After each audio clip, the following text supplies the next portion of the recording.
Hello, this is Pauline from Pauline Art Stuff. As in Pauline, not Paulina. I'll repeat that for the people that think my name is Paulina. No, it's Pauline. It's made up by my father, so you can blame him if it's hard to pronounce. But anyway, we're going to do a color along in my project book called A Story of a Precious Cat by Nelco Neco. And this month, this page won the voting for Amy Ward Art's Instagram group. So I was really surprised that it actually won the voting, because I was like almost certain that the ketchup month would win, but it didn't. So that means I am gonna do this one. I was gonna do it anyway because I don't have anything to catch up on, but you might. So what I always start with is put a piece of carton to protect the other side and the next page, and then I'll clip it on with some clips on the top section and the bottom section. That's what I always start with.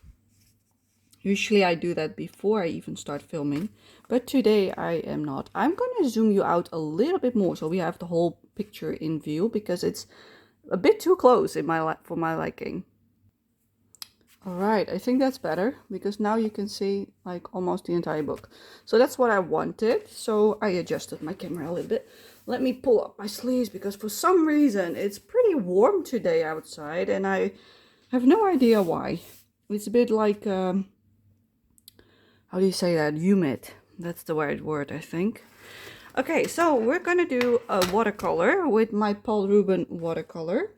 I'm gonna place another carton on the other page, and I'm gonna put my palette on it like I always do. I love to put it on the other side.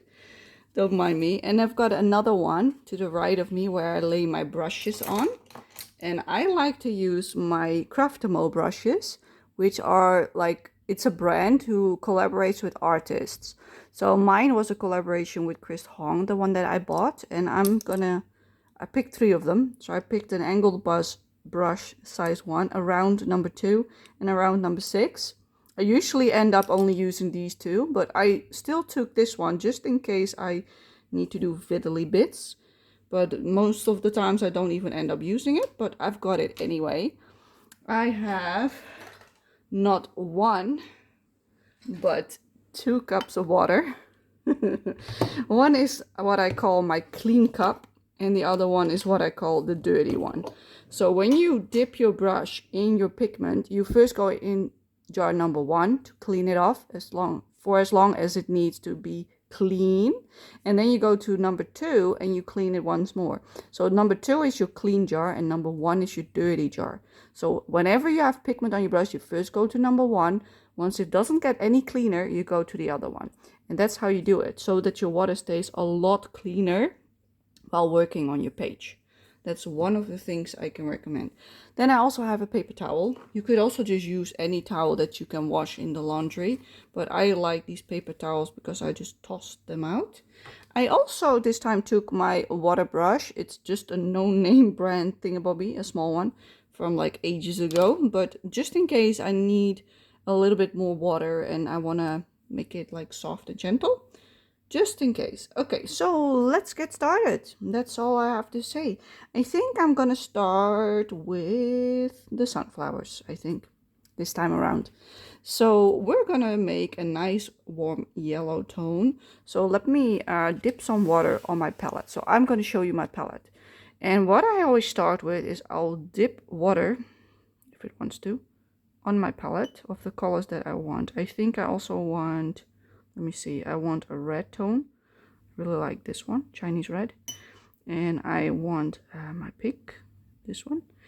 I want my white. I also want the ochre, this one.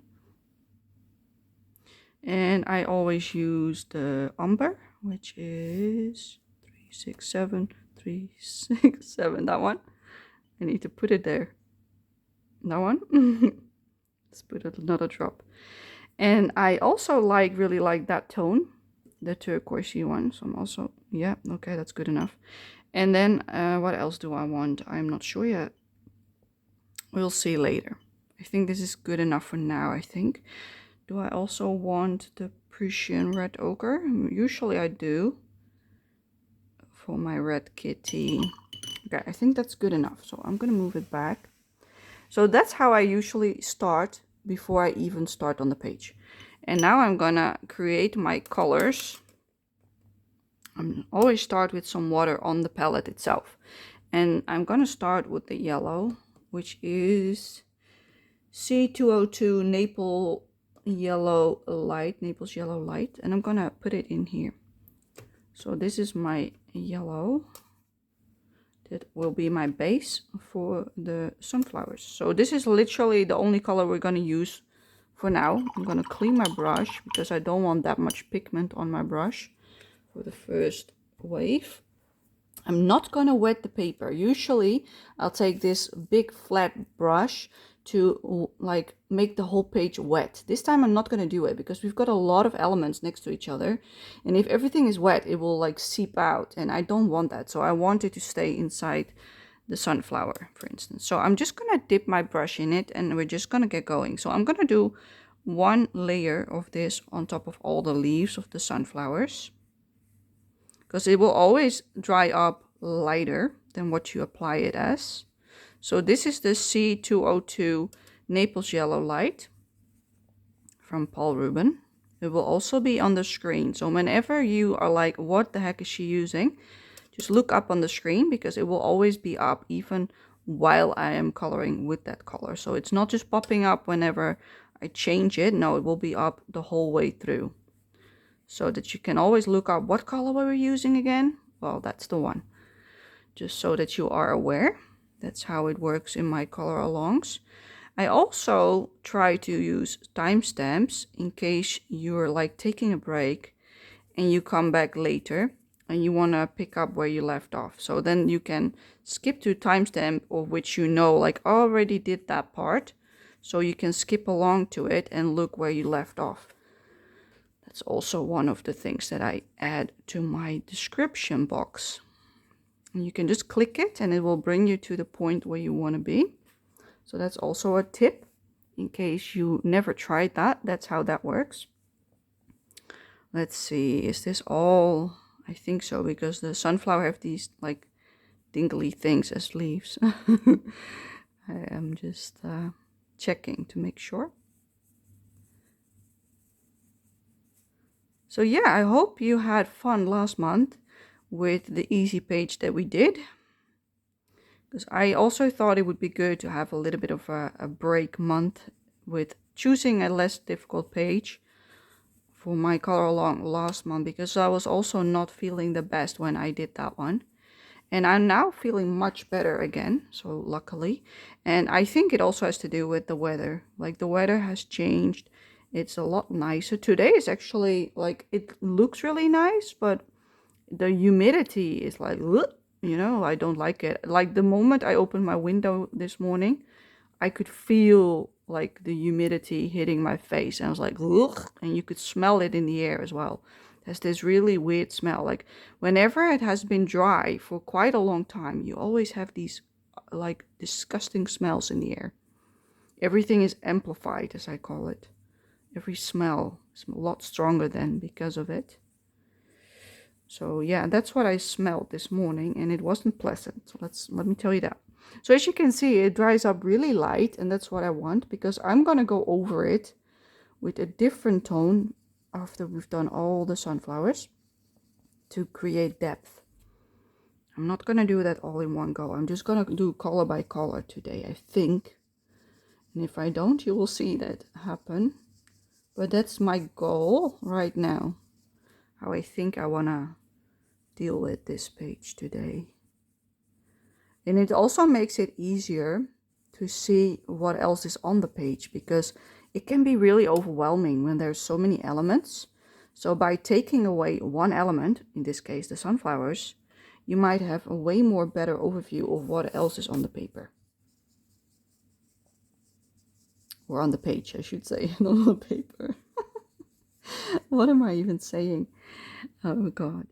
It's one of those days. And I'm saying weird stuff. It's alright, peeps. It's alright. Yeah. I'm slowly getting back into the swing of things with recording. Let's see, there's nothing here. I think that's all of them. All right. So there's now a lot of yellow there. There's also a little ducky over there. So let's also add it on the ducky, because I want this little fella to be yellow. How brilliant, don't you think? There we go. Make it yellow. Beautiful.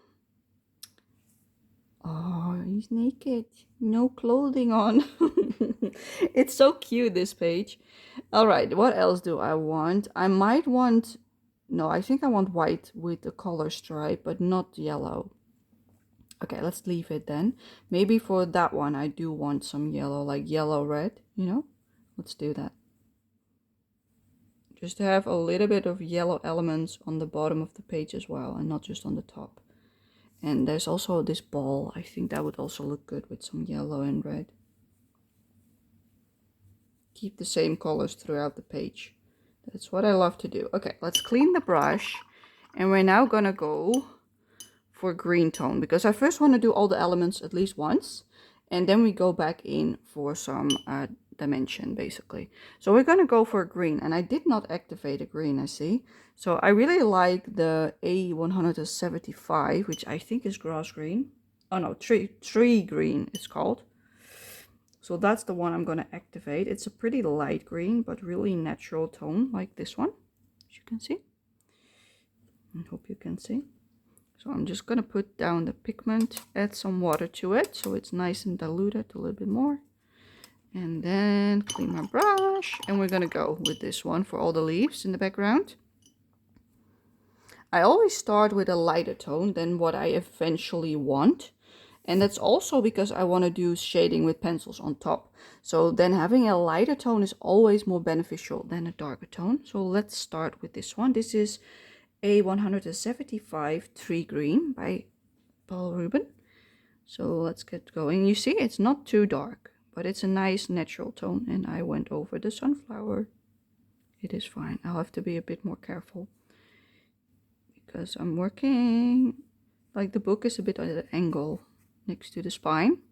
So I have to be a bit more careful with what I do, which is fine. We're gonna make the sky.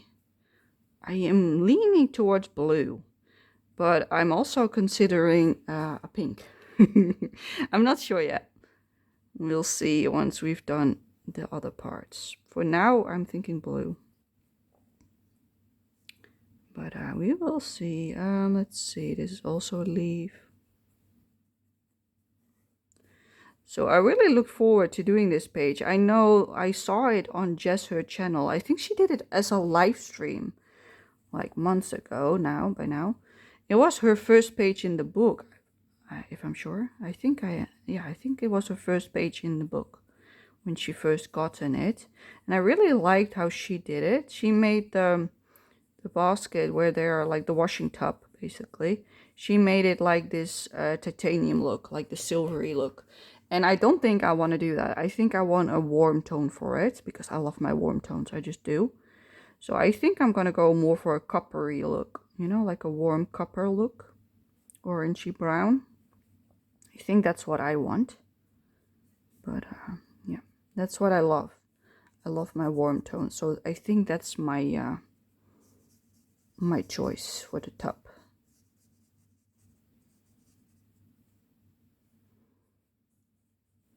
By doing it this way, by doing it like element by element, basically, you see what else is on the page. Like now it really shows that there's literally just flowers, leaves, and them in a tub. So then it's already less overwhelming. So in case you are like one of those people that get overwhelmed real quick by these kind of books, which I can completely understand, then doing stuff like doing it like this, in this manner, will really help you understand what's on the page, like I said before. So try it out. Like maybe you like it, maybe you don't, but then at least you know if it helps, yes or no. And if it does, then you can do it more often. And same you can do for like mythographic pages and such, because they can also be really overwhelming with the amount of stuff that's on the page. then this kind of method of going element by element is really helpful to decipher what's on a page, basically. So yeah, that's why I like to do it in this way, to make it easier on myself. Oh, yeah, that worked. My finger worked. If it doesn't work with your finger, you can always clean your brush, make it wet, and try to move it inside. And it usually will move because it was freshly applied.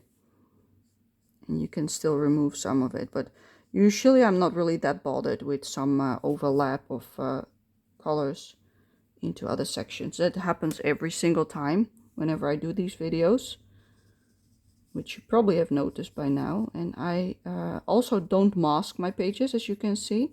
Like if you're really uncomfortable without masking, of course you could mask the cats or something, or all these elements, you know, you could do that. But I just don't bother because I think it's a waste of time for me. I'm not judging anyone who does it, but for me it's a waste of time. And like I already have a lot of trouble with certain activities, so masking something, like, nah, I don't even bother. I just don't bother. I just want to go and play, you know. This page is actually called Summer Playtime, or Summer Water Play. Summer Water Play. Like there's a name in the back of the book, and once I put it through the translation app, it says Summer Water Play. That's what it says. So that's the name of this page. So yeah, not sure if that's a correct translation, but that's what the beautiful app said to me. It's my only way of knowing what it says. So we'll just assume that that is mostly correct. Might not be the best grammar, but that is because it comes from a different language. Like Japanese is definitely not my language. So yeah, who knows? I do like it that she gave them names, these pages. All right, let's add a little bit more pigment on my brush to do these little bits. I'm not sure if I want this all to be grass. I think I do, but I am also not really sure yet. Okay, let's just do it. Let's just make it green.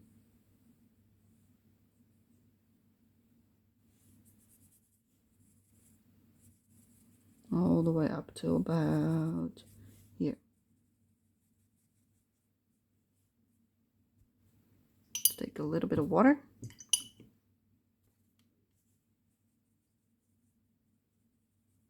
And smoosh it out a little bit. Like make it lighter. Fading it out. That's how I like it. Alright, beautiful. I'm also going to do a little bit here with the diluted green.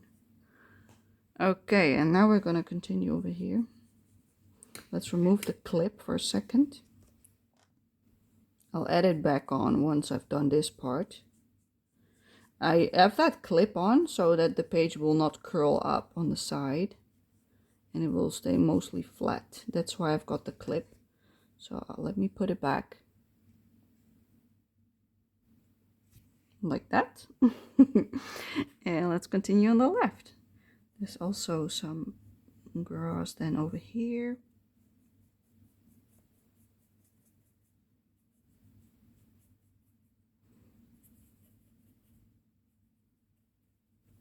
Gorgeous. Alrighty, let's do these little bits of grass. And then we go around our way as usual with the leaves. Whenever you're working close to the spine, try not to leave a puddle of water next to it, because if you do, you have a chance that the water that is like seeping down there will seep through to the back of the page. So you will have a little bit of bleed through on the other side.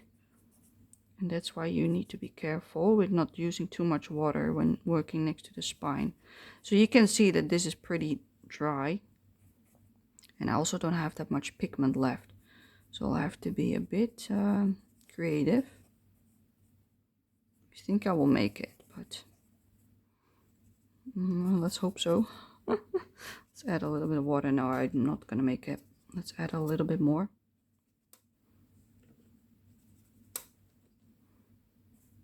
That's too wet. Okay.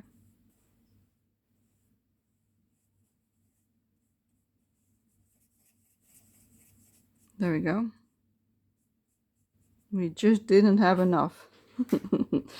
Let's see, if I have the grass over there, I might also want a light shade over there. So let's put my brush into the water. And then it's still a bit dirty from the green that I had on my brush.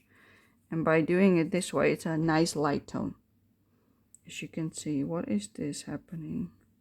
Something like that, I think. Okay, let's now do the water.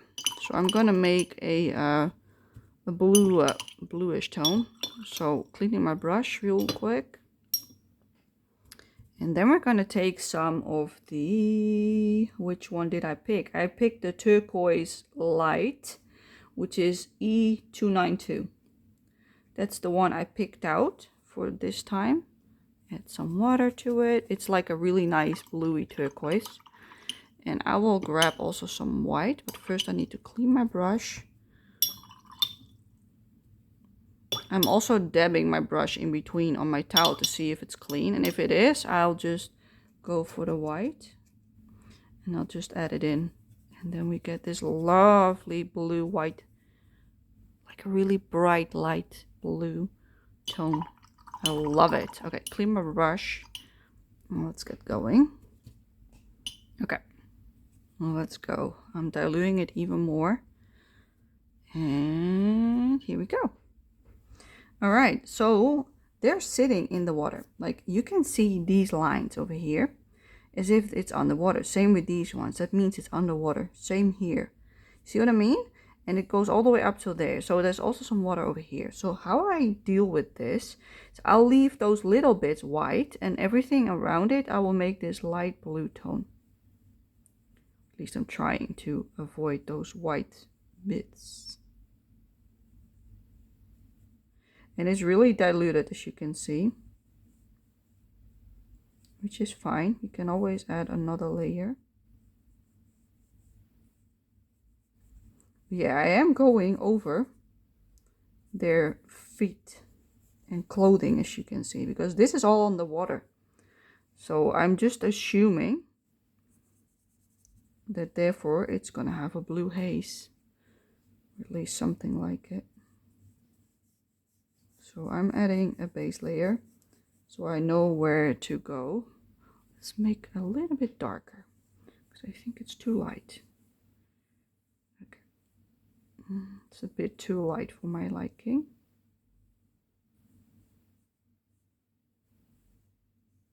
Yes, I might go over certain bits that I left white the first time around, but I'm okay with that. Beautiful. There are some cat hairs on my page as well. I'm just ignoring them until it's dried up, and then I can remove them afterwards. So yeah, I love this bluey tone. It's like a turquoise blue. I like it.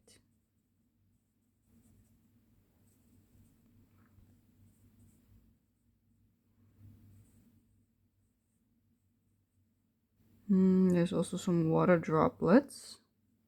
Let's also color those. Any more? Not that I can tell. That's a tail. Let's be careful around the tail.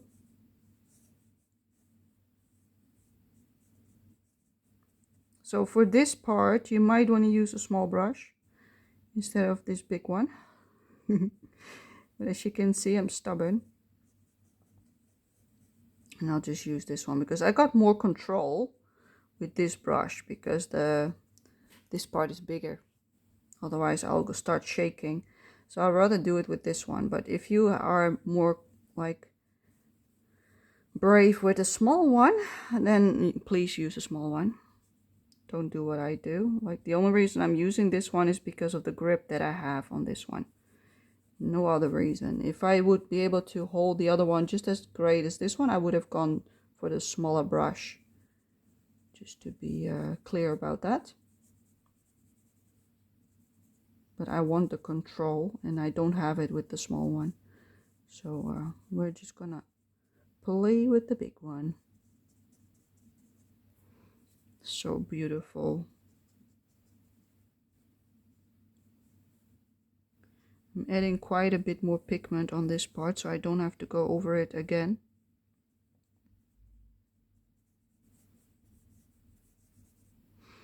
Beautiful.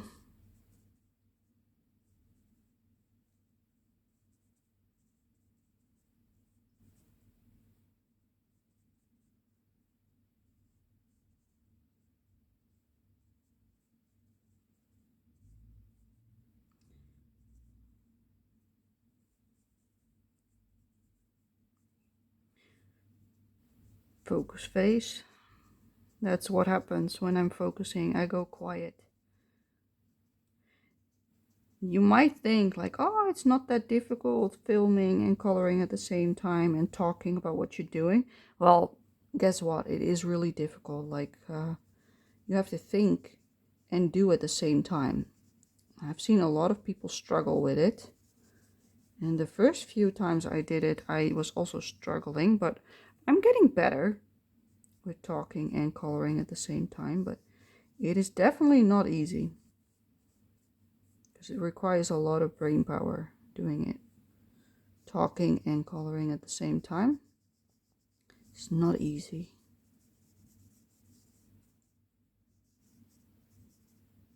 But doing voiceovers is also more time consuming, so I understand why most people don't want to do that. Plus it sounds a bit more, I don't know, less authentic or less interesting, because you don't hear your thoughts while doing it. And that's what I really like about these kind of color alongs, that I just say what I think while doing it. I really like this tone, and it already looks amazing. You see what I mean?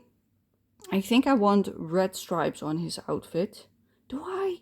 Because I make him like a brown, white, orangey cat, like all kinds of colors he has, and they are like this salmony pink, and he is a brown striped with black and white belly.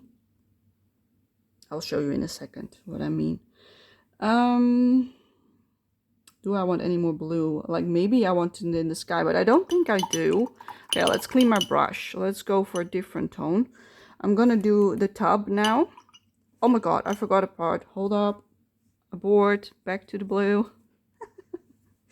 And this is what I mean. I keep forgetting parts. Wait a second. We've got more blue. Alright. I think I saved it. Is there any more blue? No. I think I'm safe now. Okay, good. I want the top. For the top, I want that ochre tone that I activated, which is B318 Pozzuoli. Pozzuoli red ochre, something like it. You will see it on the screen, people. It's such a difficult name for this one, but it's like this really warm brown, as you can see. It's really pigmented. That is the one I want. And then I also want the C255 Naples Yellow. C255 Naples Yellow that I also activated. I will put that there. So like those are the tones that we're going to use. So I'm putting water next to that one. And then I'll mix them. Oh shoot. I dropped a drop of water on my page. But I saved it. Okay, good. Anyway, let me do it like that instead. Okay, water. A lot of that one. Clean the brush a little bit. Take a little bit of that one and mix it. So we've got an in-between color as well. So this is the in-between. That's the dark and that's the light. And we're going to start with the light tone. So we're going to start with the Naples Yellow. C255, which is that one. And we're going to base the entire tub, front to back, and also the buckets, and also the pumping mechanism behind them. And there's cat hairs on my cat page. And my cat is nowhere to be seen, but still I've got it. Okay, let's start with the Naples Yellow. And we're just going to do a base layer on the top.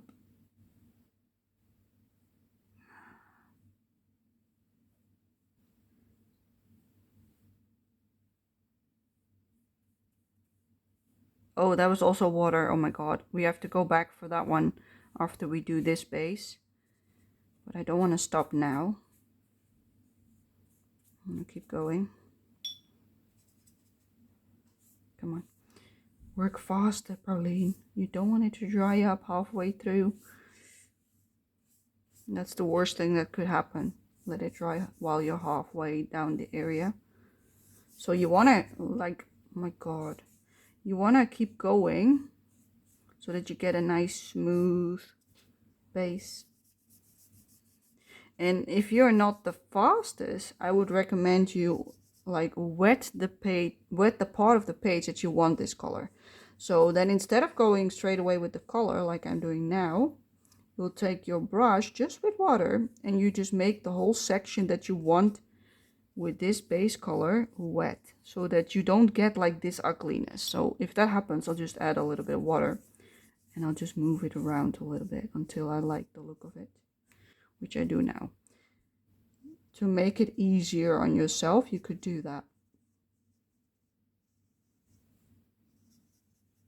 Just so you know that that's also an option.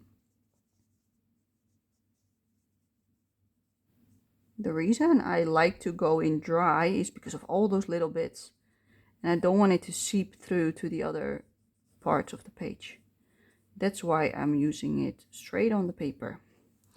And it works, as you can see. Okay, let's also do the bucket. Let's see, that's the background.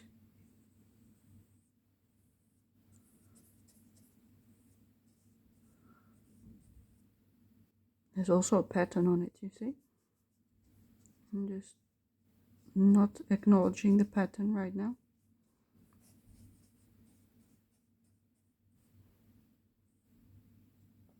That's his outfit. This is another bucket. Such a cute page. All right, and let's continue with the, how do you call it, the pump? Hard finding words today. It's not that difficult, it's just a pump. Like sometimes me and words are not the best friends.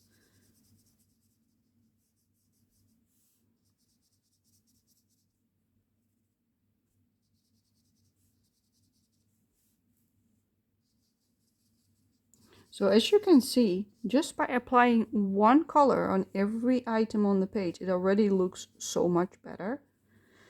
The only tip that I will give you, if you want to look like this, don't use too much pigment on your brush. Dilute it enough so that it gets this dreamy look. Because the moment you have too much pigment on it, it will also cover the lines.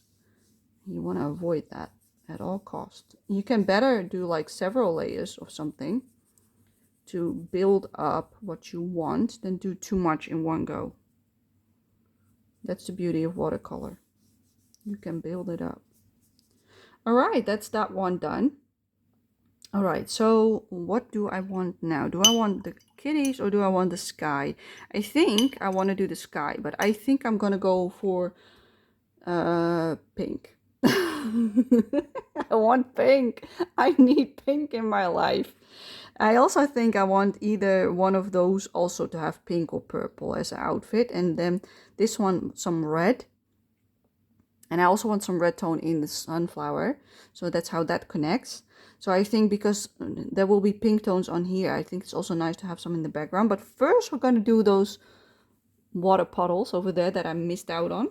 So let's clean the brush. And let's take the blue tone over here. Let's wet it again. Luckily there's some left, so I can just do like this and I don't have to mix it up again.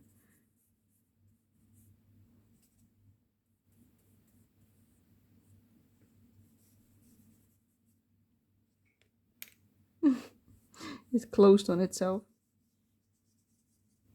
And there we go. Yes, it might be a bit diluted, but at least it's the blue tone. All right, Perfect. Now we're going to make a pink tone. And for that one, I like my Rose Red B212. That's my favorite color on this entire palette. Use some water to dilute it. Clean the brush because we need white to mix in. Let's add another drop on the white. Mix my brush in it. And there we go. Nice light pink. So this is titanium white A203 with rose red B212. That's what this color is. And then I'm gonna clean my brush again, dab it off, and then we're gonna do the background. And there we go. All right, let's move you down a little bit so you can see the sky completely. Let's see. I want to add it from the top down, I think.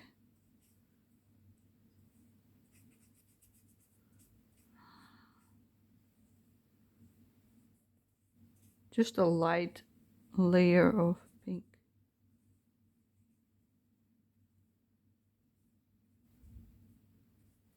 It's really diluted, as you can see, and that's what I want. And I'm also going to leave some of it white to the bottom, so I'm not going to use this color all the way down. I mainly want it on the top section of the page.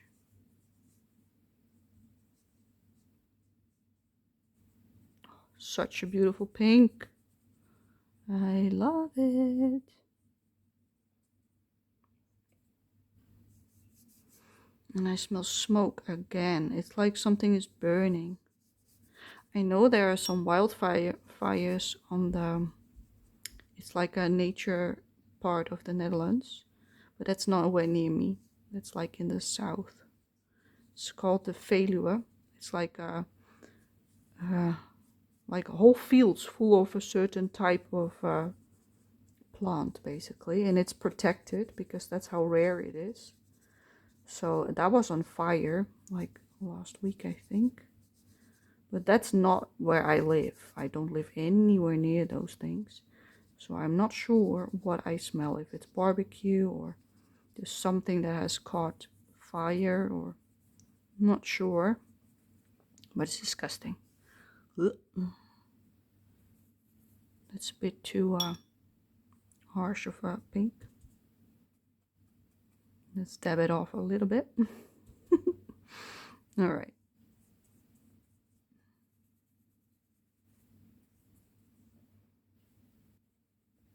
So I'm doing it like this, a little bit of pink over here, but not all the way down. So I'll leave some white like over here as well. So I will probably do it up till about there. And I'll just follow along to that side. Let's remove that clip for a second. Let's go.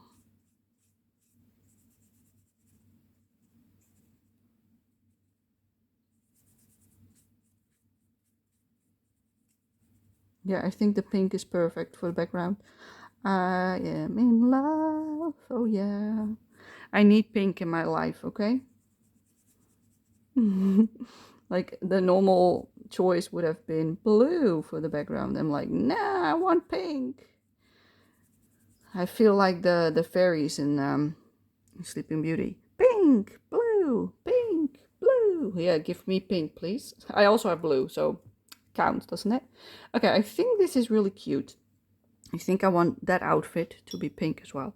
So I'm gonna wet it a little bit because I noticed that the paint is a bit dry. And there's a cat hair on it. Come on. Stick to my brush, please. It's not wanting to play with me. And I don't want to use my finger because then I will rub the paper and destroy it. Okay, there we go. Let's add the pink.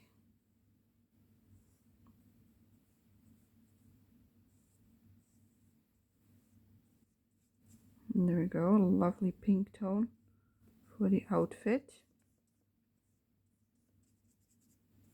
Once I apply this pink on top of the blue that is underwater, it will become more of a purpley tone. So watch me do this. Just a light layer on top of the blue where the outfit is. So it will change color because of the the tone that we have underneath. So let me add a little bit more.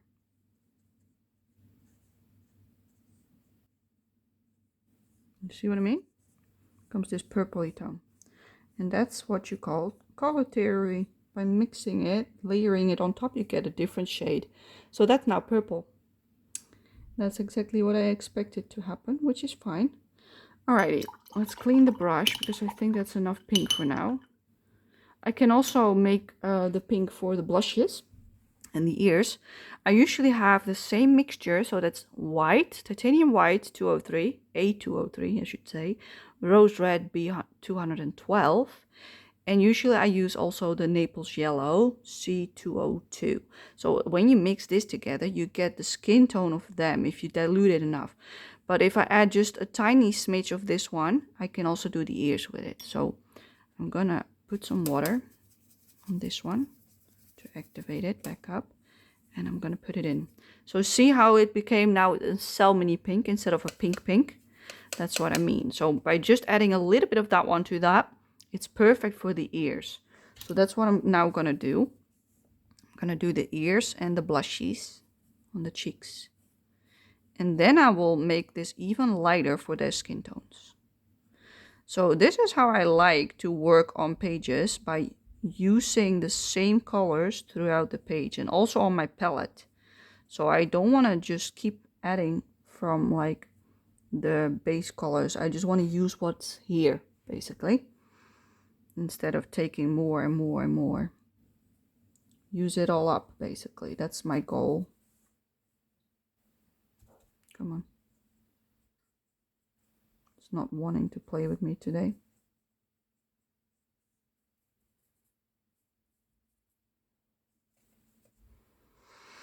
The little chiro is so cute. He is a very cute cat. He's my favorite, the little one. This little guy. That's my favorite one of all of them. I just love him. And I'll use the same colors throughout the book for each of these characters. So Pipino and Pepito, those are the two girls, the twins. They always get the same colors as each other. And then this little fella, which is called... What's your name again? Can't remember right now. His mouth. I don't know what his name is right now. Let's dilute this color and add a little bit more yellow to it to make it lighter. And then add a little bit more water. And there we go. That's their skin tone. It's a bit more yellowy, salmony tone. So it's the exact same mixture. Just added some water and some more yellow to have them their skin tones, or at least trying to get the skin tone for them. It's a really light color, as you can see, like as if they're Siamese. Let's see, this is also fur, but that's from her, but that's fine, the same color. I have to think about it. I saw the flip through of the new mouse guard book, and oh my god, what is that beautiful. Like, I'm so sad that I can't have it over here in the Netherlands, because he doesn't ship internationally, but boy was that a good one. Like, I'm hoping someone else who is in the US can order it and send it my way. Like, I know that Happy Catastrophe ordered a few more copies, but I'm not sure if she still has some left. She posted it, I don't know, yesterday, and I saw it this morning when I woke up, and I replied, in case she has a copy left, I would love to get one from her, but I don't think there will be one left. I think I'm probably too late. Like, I literally responded when I saw it, which was when I woke up, but knowing my luck with those kind of things, it's probably already gone by the time I responded, but who knows, maybe it isn't. Let's keep some hope. So yeah, as you can see, I'm just using the color that I mixed up right on top of the color that I laid down first. And therefore you also get different tones on the water as well. So don't worry about it too much. All right, that is that one done. Now I have to look for those two because I always need to know where the spots go. So let's go to the beginning of the book for a second. Let me also clip this part. And I don't like how this dried up. So we might have to go in for a second layer. Oh, in a second. But first want to let it dry. Let's go to the character pages. So like this is what I mean. Chiro is like brown, orangey, and some stripes. And he, what is his name? Heek. Yeah, it was Heek. Excuse me. He is like orange and brown and some stripes. So as you can see, his left ear is brown. That part is orange. He's got some orange next to his hands, next to his feet, and on his tail. So that's what I should remember. And for him, like he also got white on the belly and white on the paws and the ends of his tail and such. So I have to remember that while we do the watercolor base. But I did not activate a yellowy tone, but maybe we can get away with the yellow ochre. Okay, let's see. Let's go back to our page. And let's go. We're gonna start with the orangey tone for him. So let me pull back my palette that I've got over here. So yeah, I am hoping that somebody out there can send one my way from the mouse guard, the new mouse guard book. I like that one a lot better than the first one because there's a lot more outdoor scenes, and I love my outdoor scenes and animals, and there's a lot of them. But if I don't get one, I'm okay too, you know, like that's just the way it goes, I guess. I don't know if this is orange enough. Is it? I think maybe the ochre is better. Let's go for the ochre. The yellow ochre is this one. So I'll use that as a base for the orange part of his belly, of his fur. And there's also some like next to his hands. And also on this hand. And then it goes into the brown. And the same with his feet, but they're on the water. So let's add it on. It might become a bit hideous color, but that's okay. Okay, and then we go to a brown, and I did not activate one. I think I always use the umber. Do I? Let's see, umber 334. That's the warm brown. No, I need A333, which is the burnt sienna. That's the one I usually use for the brown, which I have not even activated yet. So I'll have to do that right now. This is A333 burnt sienna. That's the brown that I like to use for the cats. Alrighty, let's get started with that one. So he has brown on his left ear.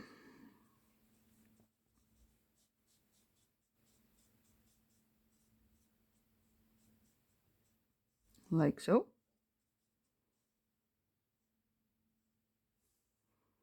And then I want some on his arm.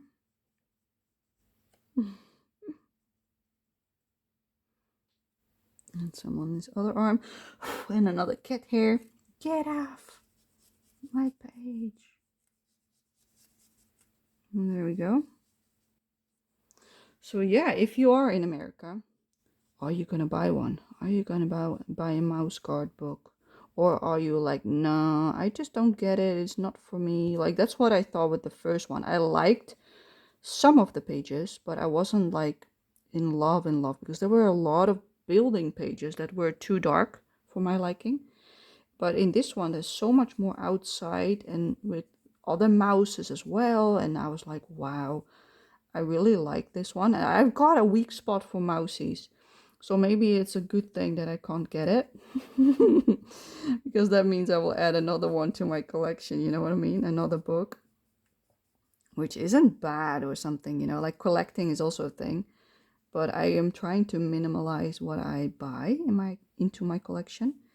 And that's pretty difficult when you keep buying books. So I've got some on the tail, and then he has stripe, and then dark, I think, or one stripe he had. Something like this he had. Okay, that's that guy done. And then he has a orangey brown undertone and then brown stripes. So we're going to use the same color, the yellow ochre. And we're going to use it as a base.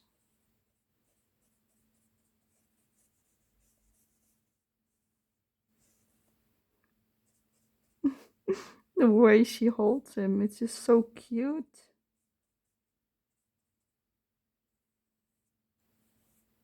This is just stinking adorable, isn't it? Look at him. He's so cute.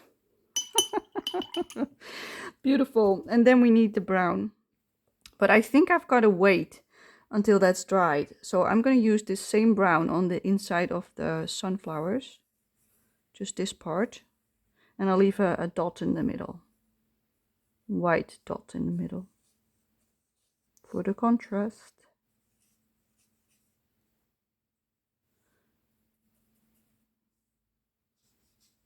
Or at least I'm trying to. You see what I'm doing? I'll leave the puddle of water on the bottom of the sunflower. Alrighty, that's that one done. This one is also brown. His toy. That's Chiro's toy.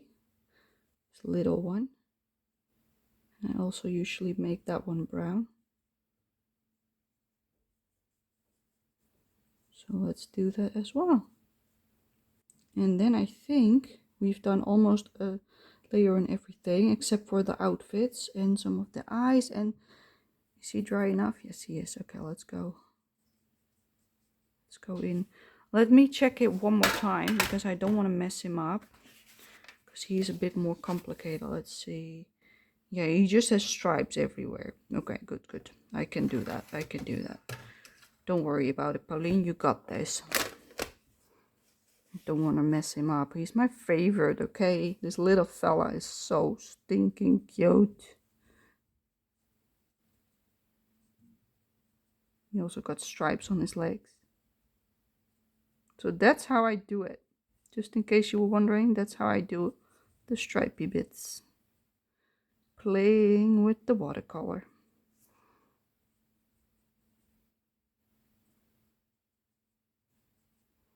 And then I'll make them darker with the pencils the next time around. It's like a little tiger with brown stripes.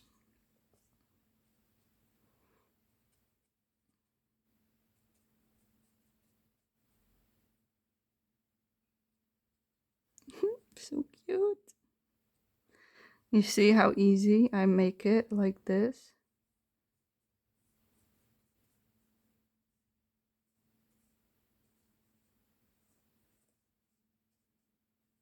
Beautiful.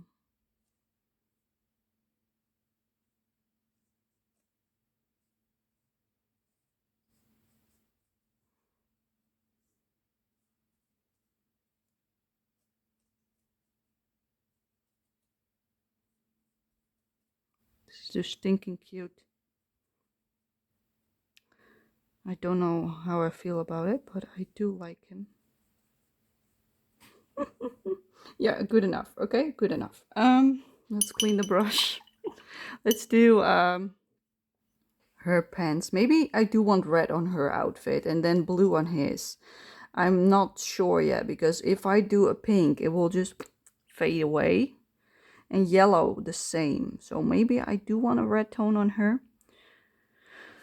I have not decided yet. Okay, first up we're gonna do more on the top. So we're gonna go to this one, which is the Naples yellow with the Parzoluli red ochre. That's that mixture. That's what we're gonna use. So let me activate it. It's the same color as this one, but it has moved to the side. So let's mix that one up. And we're going to use it as a shading tone. So I'm going to darken it up here on the side. So now this is all dry, so we can shade it a bit. So I'm doing both sides darker, like so. And then a little bit behind them.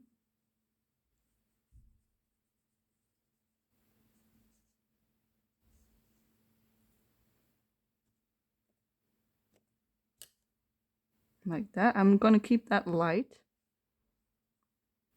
because I think that the sun hits it. So I want my shadows on the left and the right side. So I'll just move it like so, and I'll flick it like so. So I'll add it on the side, not on the handle. I'll add it like this. Just take the rest of my stuff as well, and I'll flick it into it like so. And then I'll take some water and blend it out. Like that, roughly.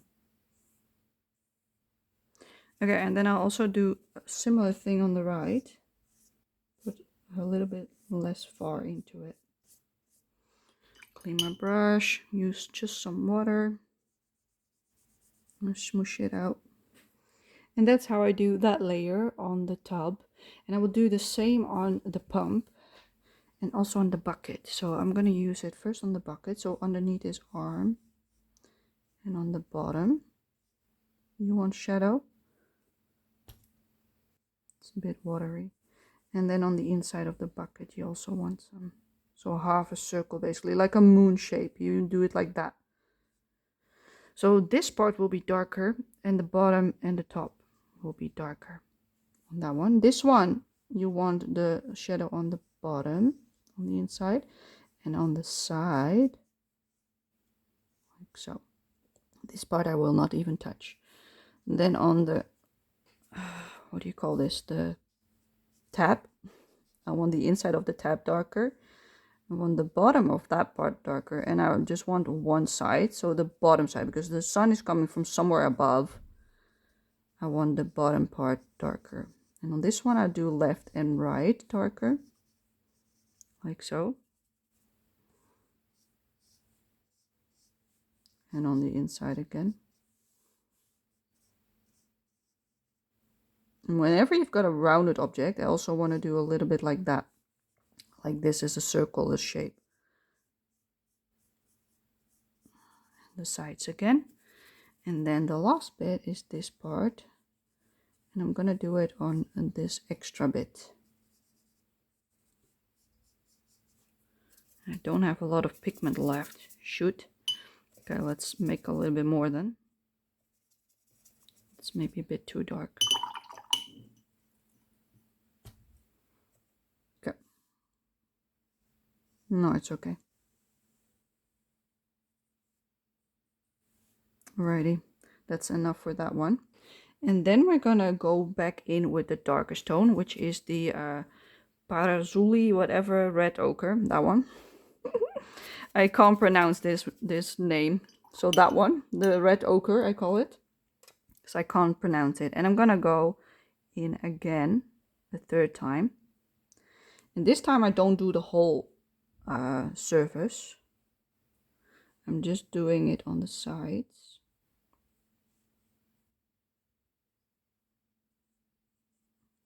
A little bit behind the cat.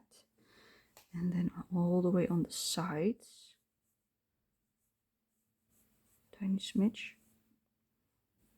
Not on the handle.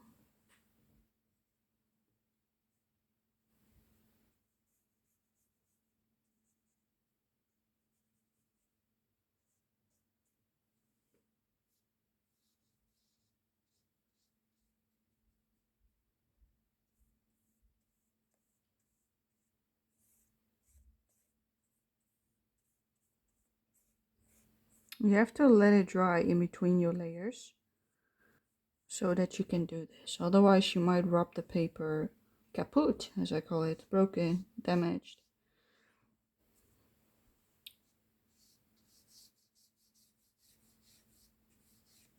But yeah, that's how I like to do the shading part on my tub. And there you go, maybe a little bit more over here. There we go, that's all the shading I will do. And now I only need to do the outfits and the eyes and the little toys. And of course the sunflowers. So usually I would go in with the orangey tone that we still have over there, which is the same tone that we use for the middle shade. So that is Naples, no, let's see. Naples Yellow C255 and the Pasauli Red Ochre. That mixture. I'm going to use that on the outside of the flower, sunflower bit, like this part. As you can see, it's really diluted. Because I just want the shade of it. I don't want it to be too dark. Just a little bit of the shading color.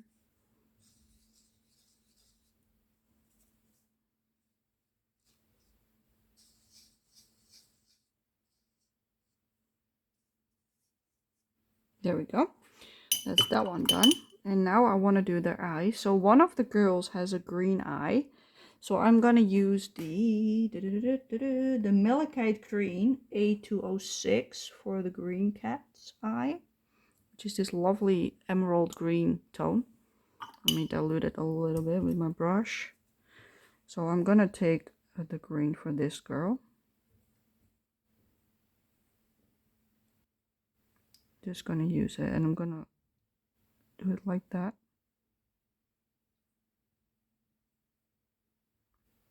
Beautiful green tone. There we go. And the boy, he has blue eyes, that I know. Then purple, and that one I don't know if it's blue or the other tone. So let's check it out. What kind of tone he had on his eyes. He also has green. Okay, so the boy also has green eyes. So let's do that then as well. So we use the same tone, which is the Malachite Green E602 for the boy's eye. Beautiful green tone. And I'm leaving my puddle in the middle because I want that to be the darkest part. So now I'm going to take that same blue. Do I still have that blue? I do not. Let me grab a little bit then. I'm just going to use straight up the turquoise light E292 to do his eyes. I'm going to use that blue today. It's way too wet, Pauline. Come on. Just going to dab it on this time. And there's another drop over there that I missed. Okay. There we go. That's his eyes. And then I need a purple. And I usually use the violet C313. That's usually the purple that I use for her eyes. There we go. Let's use that on the last girl. Purple violet tone. There you go. And now we're going to do some red tone. So I'm going to take this red, which is Chinese red. That's my favorite red on my palette. It's really red, as you can see, like beautiful, gorgeous red. And we're going to add it all over the page, basically. This is taking longer than usual because you got so many elements, but that's fine. Okay, it's pretty pigmented, I think. So maybe I should add some more water. 1 second. To dilute it even more. I think otherwise it might be a bit too dark for my liking. All right, let's start with this outfit. No, I'm going to start with the ducky. Okay. Just because I'm too scared to do it on his outfit straight away. I think I can do it now. Now that I can see that it's diluted enough, I'm not too scared anymore. Okay, let's start with the red stripes. But yeah, I like my colors really diluted so that I can add better shading with the pencils on top.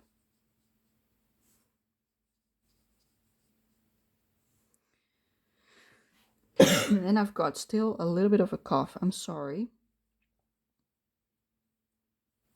I already cut them out when editing, at least most of them, but I will miss some here and there.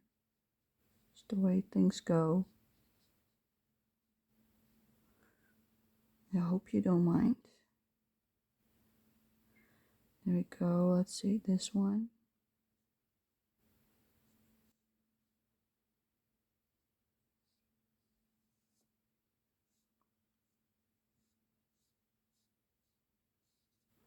So whenever you apply this color, make sure that the puddle stays on the side where you want your shadow. So in this case, I want it on the bottom or on the side. So that's why I leave my puddle either there or on this side. That's how I at least try to do it, basically. So just in case you're wondering why I do that, that's the reason why, because then you've got a lighter tone in the middle.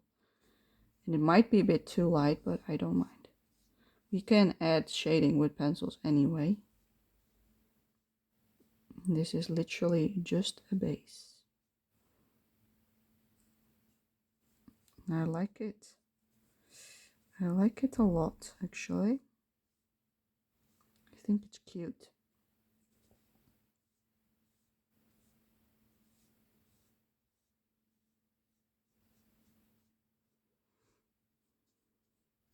It's more of a summer page, but it's like the ending of spring, beginning of summer, so it's okay. So I was like one of the only pages with water in this whole book. So I guess that's why Amy picked it as a choice. It's a good choice. So I think that's the reason why this one was picked. But there's another one with water, which is the page right after this one where they're fishing, which I also really like. Okay, I also want it on the ball. And this one I'll leave the puddle on the bottom of the ball. If there is any puddle, that is. And then we also do it on this toy.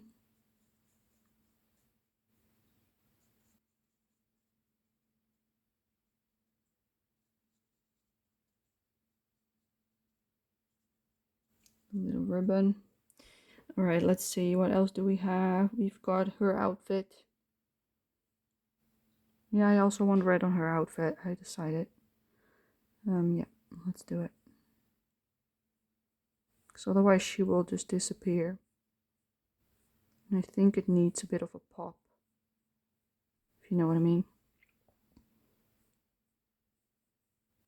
So you will really tell that she's behind Chiro. Instead of like she's then also the main event instead of, and then Chiro's paws will also be more visible, as you can see. Like now you can see his feet. He's so cute. I think I can cuddle him all day. This little cat. Like all of them are cute, but he's the cutest. Okay, let's add a little bit more pigment on the sides and in the middle where the shading should be.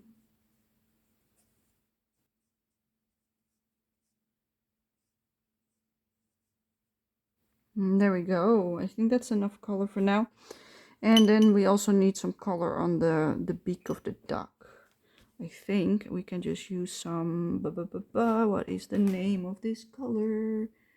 I think that one is too light. I think I want the Indian yellow. I think that would be perfect for his beak. Yeah, perfect. Indian yellow, B252, that was. And that's the only place where I put it, actually. I think I also want some in the sunflowers. So let's take that color because I think it's a really nice orangey color. Let's use it also on the sunflowers to warm it up a smidge. And then we can also add some red to it afterwards. But we're going to start with this Indian yellow. And we're just going to wash it over what we already have. Complete wash. Like so. Oh my boo. Beautiful. We also still haven't done the leaves yet. But first I want some warmth inside the flowers.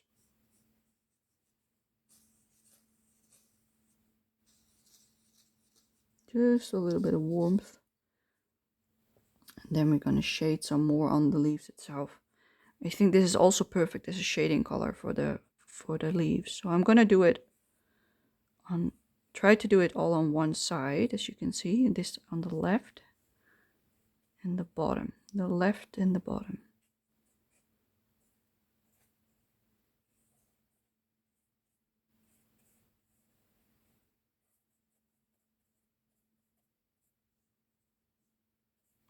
It's a shadowy color. This is perfect for the sunflower.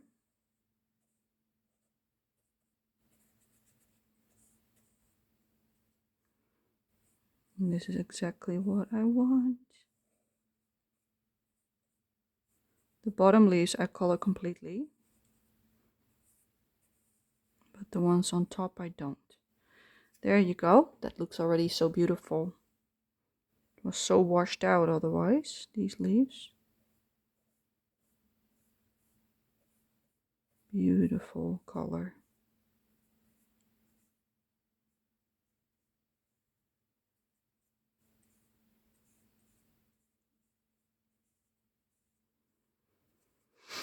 I'm getting a bit tired.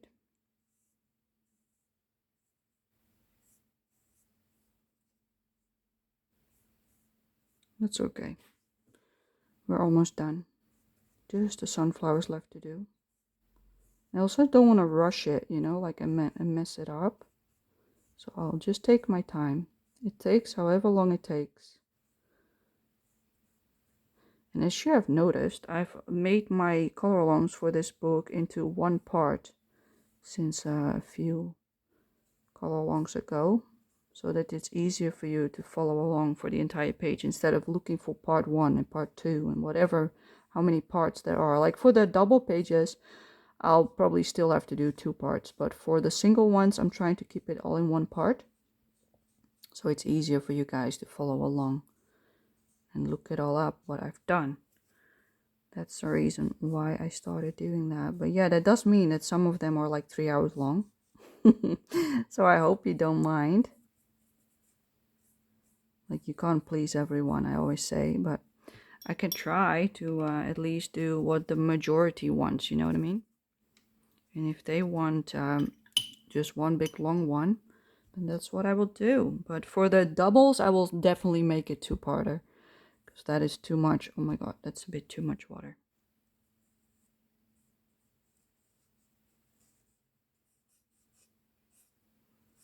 So yeah, that's why I've started to do that. In case you were wondering, I think there's not enough pigment in my mixture. I'll add a little bit more. It's better.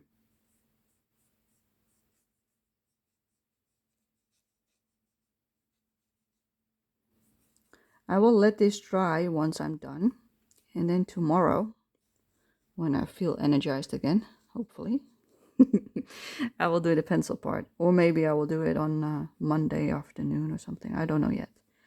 Today it is Saturday, the 2nd of May. I was like, yep, my sister won't be here today, so that's a good choice to do today. So I thought maybe we could spend some time, my sister and I, because yesterday I wasn't there. I was doing my game, because they were having activities in my guild, and I wanted to join them, because like usually they're only online in the evenings, and I don't like to play in the evenings because I'm too tired. So I usually play early in the morning and early afternoon, and then I just quit, you know, like after the lunchtime, like 2 o'clock, that's about the max, and then I'll put it off.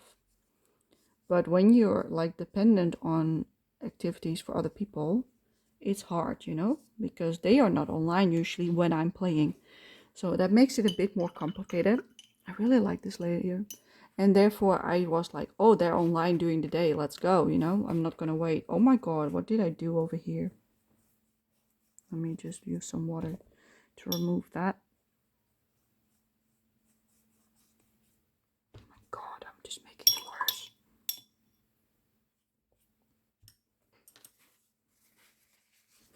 Let's dab it off. That sound. Well, at least most of it is gone, except for this part. Just a little smidge I don't mind, but there was like whole blobs of color. Not sure what that happened. Okay, let's go to the next color, which is the Chinese red mixture that we have for like the outfits. I'm going to use that on the inside of the sunflower. And you're like, what the fuck are you doing? Yeah, I'm doing this because I need it darker. I know. It feels wrong to do this, but believe me, it's going to be beautiful. Because it looks really vibrant right now, but once it dries up, it's perfect. It's like perfection. When I first started watercoloring, I didn't dare to do stuff like this. And now look at me just playing with colors all over the page. Like, hallelujah. I love it. Even though it might seem really unnatural to, like, when you place it like this, and then afterwards you're like, but that actually looks fantastic. And then you're gonna try it again on a different page and again on a different one. And then you realize that that is something you can get away with, because it always dries up way lighter than what you apply. And that's all we're gonna do with the watercolor today, people. So we are done. I'm not gonna add any more shading to the leaves this time around, because usually I would, but I'm gonna do that with the pencils this time. So this is the ending point for today, and you will now see the pencil shading right about now, hopefully. I'll just add on the segment to this one. So I'll see you hopefully tomorrow, and otherwise the next day. Bye. Hello, hello, I'm back for the colored pencil shading on our lovely page that we did the watercolor base for last time. So this is how it looks like now that it's dried up. So you can see it looks pretty nice. Let me move the camera a little bit more so we can see it better. Yeah, I think this is better. Now at least you can see the entire page. So this is what we ended up after our watercolor session. This is what it looks like while it dried up. Like, that was bright red, you remember? And look at it now. So nice and soft. So I took my polychromos pencils and I made myself a color palette for this page. So in case you want to join, you can screenshot this right now to find your own colors. These are Faber-Castell polychromos pencils. And let's go. I will also be using my pencil grip holder. I will always link it in the description. And what it does is, when you've got a pencil that you think, oh, this is too thin, you press this, you push it in, let go, and it is stuck. So now it's much thicker. And this works for every pencil brand except for Luminance and Derwent Pro Color, because they are too thick to fit in here. The biggest one I can fit is the Holbein. Besides that, it doesn't fit. So everything that's smaller, it will work as well, just in case you're wondering. So let's get started. I want to start this time on the leaves, I think, just to get them out of the way. So I am going to zoom you in because I don't want you to be zoomed out the whole time. So I think we're just going to start in the bottom left corner. So we're going to start over here. And I think I'm going to go for the darkest green, which is a 167 permanent green olive. That's the one we're going to use first. And we are going to shade this lovely piece. So these are the leaves from the sunflowers, and this is the grass. So the grass I want darker because it's in the foreground. So you either go from light to dark in the background, but because we have light in the background, like right here, it's lighter than in the foreground, I'm going from dark to light. So I want these bits all dark. So that's step number unos. We're gonna make these dark. Let's start with the ones in the background, ones behind basically. I just want to fill them up completely, and I still got my paper thingamabobby behind it to protect the other pages from what the hell is this one, to protect it from, like, when you push with your pencil and put pressure, that it doesn't really make like marks on the other ones. Alright, so I've done those, and these ones I will do less pigment, but I will still color them in completion. I'm just not gonna color all of them completely from top to toe. Like, I'm gonna leave some highlights like that. So I will do the bottom like completely colored in like so, then lighter to the top, and then the bottom section of this one dark again. And that's how I like to shade them, so that they're not all the same.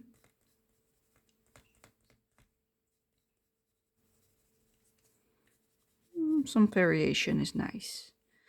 So yeah, I've decided which page I'm gonna do next month. I'm gonna do the one next to this one, the one with the twin sisters. This one is the one for June, because I thought it would be a nice summary page and not too difficult. So in case people wanna catch up, they still have like an easy page for next month as well. So they've got time in case they want to do a different page in the meanwhile. So that's why I decided, let me remove this for now, because coloring in the spine with carton behind it is difficult. And you see this leaf is underneath this one. So this one, you can either see it like it's this is it.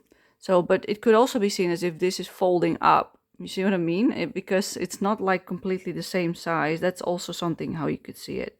Because she also did that here, like as if there's a fold. So I'm not really sure if she just like pretends that this is behind it or that it's a fold of the leaf. Because you also see this tiny bit. You know what I mean? As if it's a fold of the... And you also have that there. So I'm thinking that this is the fold of the leaf. So then this should be dark. And then this should catch more sun. So I'm only shading the intersection. But yeah, this is what I mean by figuring out what it actually does.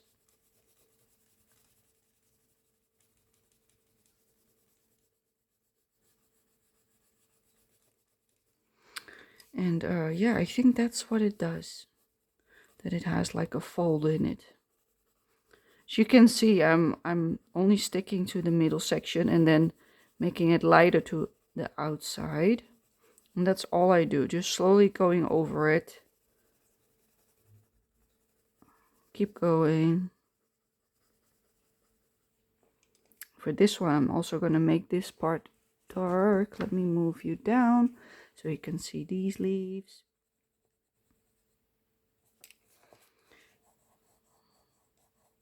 You see what I mean? This one is a fold because you see the line over here. So this is probably the same, the one that we just did.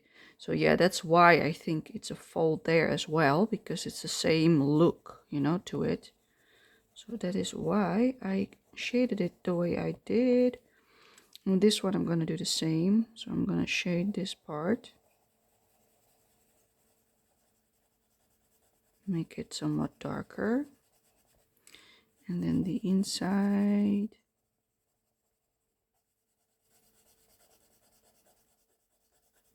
You can really hear the pencil. Yeah, that's perfect. Okay. The further I go up, the lighter I want the leaves. So that's why I'm not coloring all the way up like I did with this one. Because this one is in the background. I want it darker. So that is why I'm not doing it the exact same on all of them. For this one, I also only do it like at this part, not this part. I want there to be light. The stem of the sunflower, I do want some shading. And I'm choosing the left side of the stem in this case. So that's also what we will do on the other stems on the other side of the page. Let me move you a little bit smidge more. I also want to color these stems.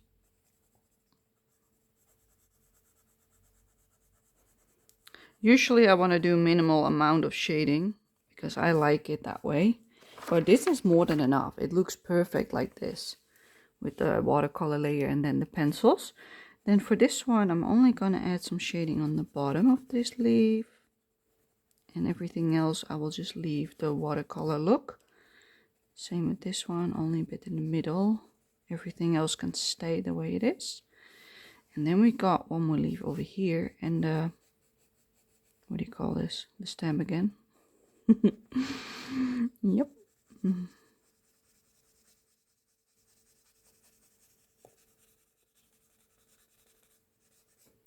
There we go. That's that one done. Let's move a little bit to the right. Let's put this behind it again. So the protection is back. And now we can continue.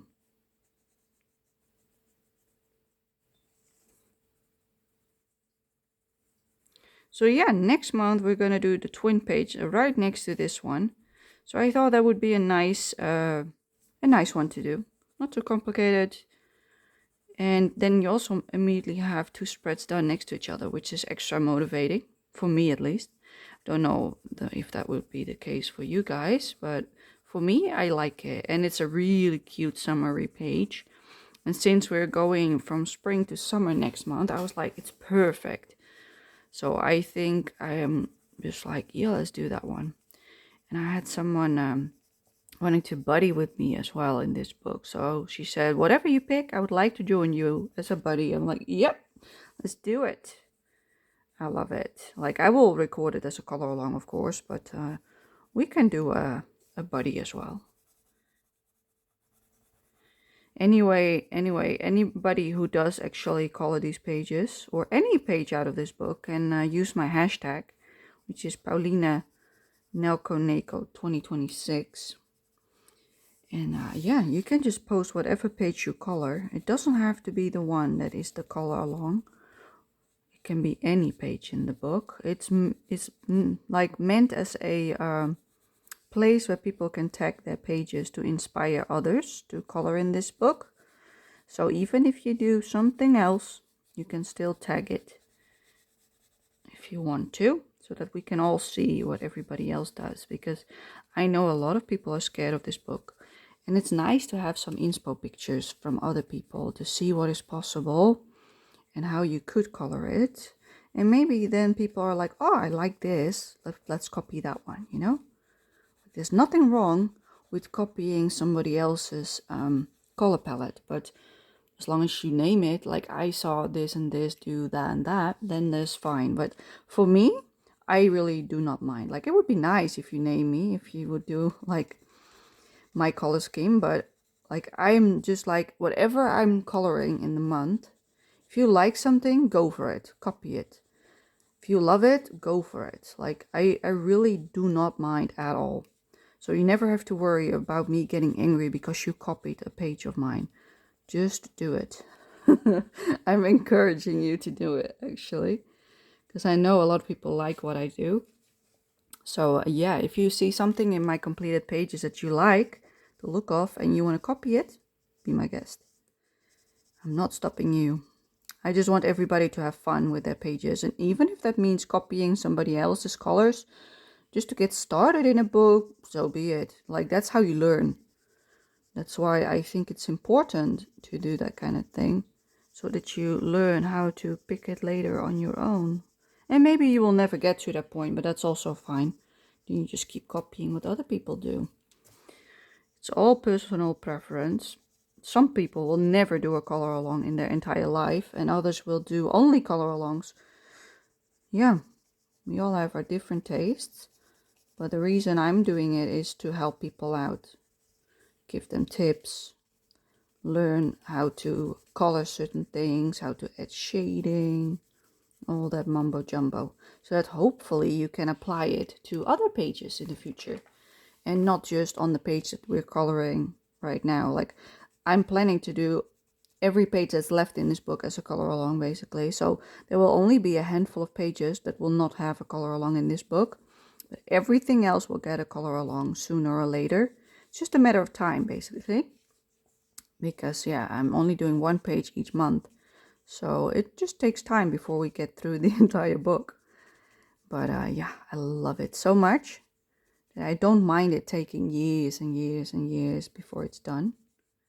I actually prefer it because that means I can enjoy it longer. All right, the last few grassy bits, and then we've got all the grass done and the leaves. Then we're gonna do some other shading. Like, I did pick out 2 shades of green. I also, let me push this outward. I also picked out a lighter green, but I don't think I need it because it's almost similar to what we already have from the watercolor. So I don't think we're going to use it. I think we're just going to leave it where it is. So yeah, in case you bought this book because of me, don't worry, we will color the entire book, except for those few pages that I already did before I started recording it as color alongs. So yeah, so don't worry that I will out of the blue stop coloring in this book, because I will just keep going. I'm also gonna add some shading right here in the foreground. So yeah, it's like an almost full book color along, but not entirely, because I missed a few pages and it's a bit of a shame that I missed them. But at the same time, it's only a handful. So I'm like, yeah, we can live with just a few less. Like I'm also going to add a little bit of shading on this side.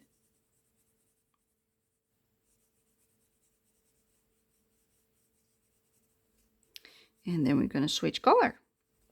How about that? Yeah, I love it. All right, let's do the tub. Yeah, let's do the tub. Why not? We've done the leaves. Now we're going to do the tub. So for the tub, I've got these shades that I picked out, but I don't know exactly how dark I want to go. I think the darkest one that I want to use is this one. So these three colors. So I'm going to start with 188, which is sanguine.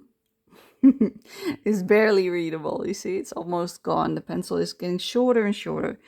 But basically what I'm going to do, like you already saw that we used different shades with the watercolor. So we've got 1, 2, 3 shades.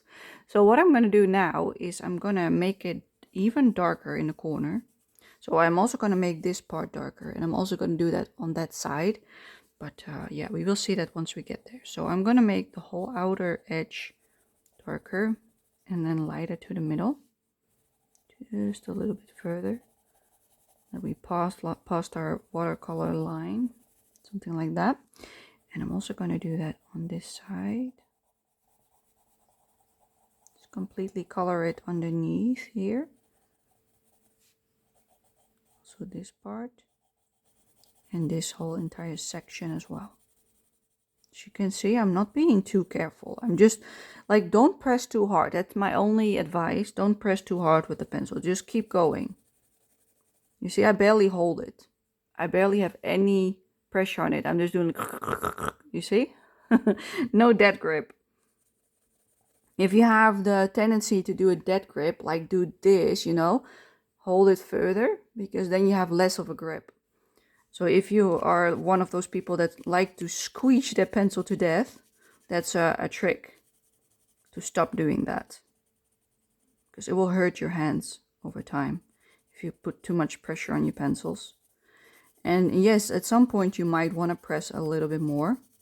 But most of the times just going over it like tenfold, like blah, blah, blah, blah, blah, keep going, keep going, keep going, will have the same result. It just takes way more time, way more effort basically, but at least your hands won't get hurt, you know?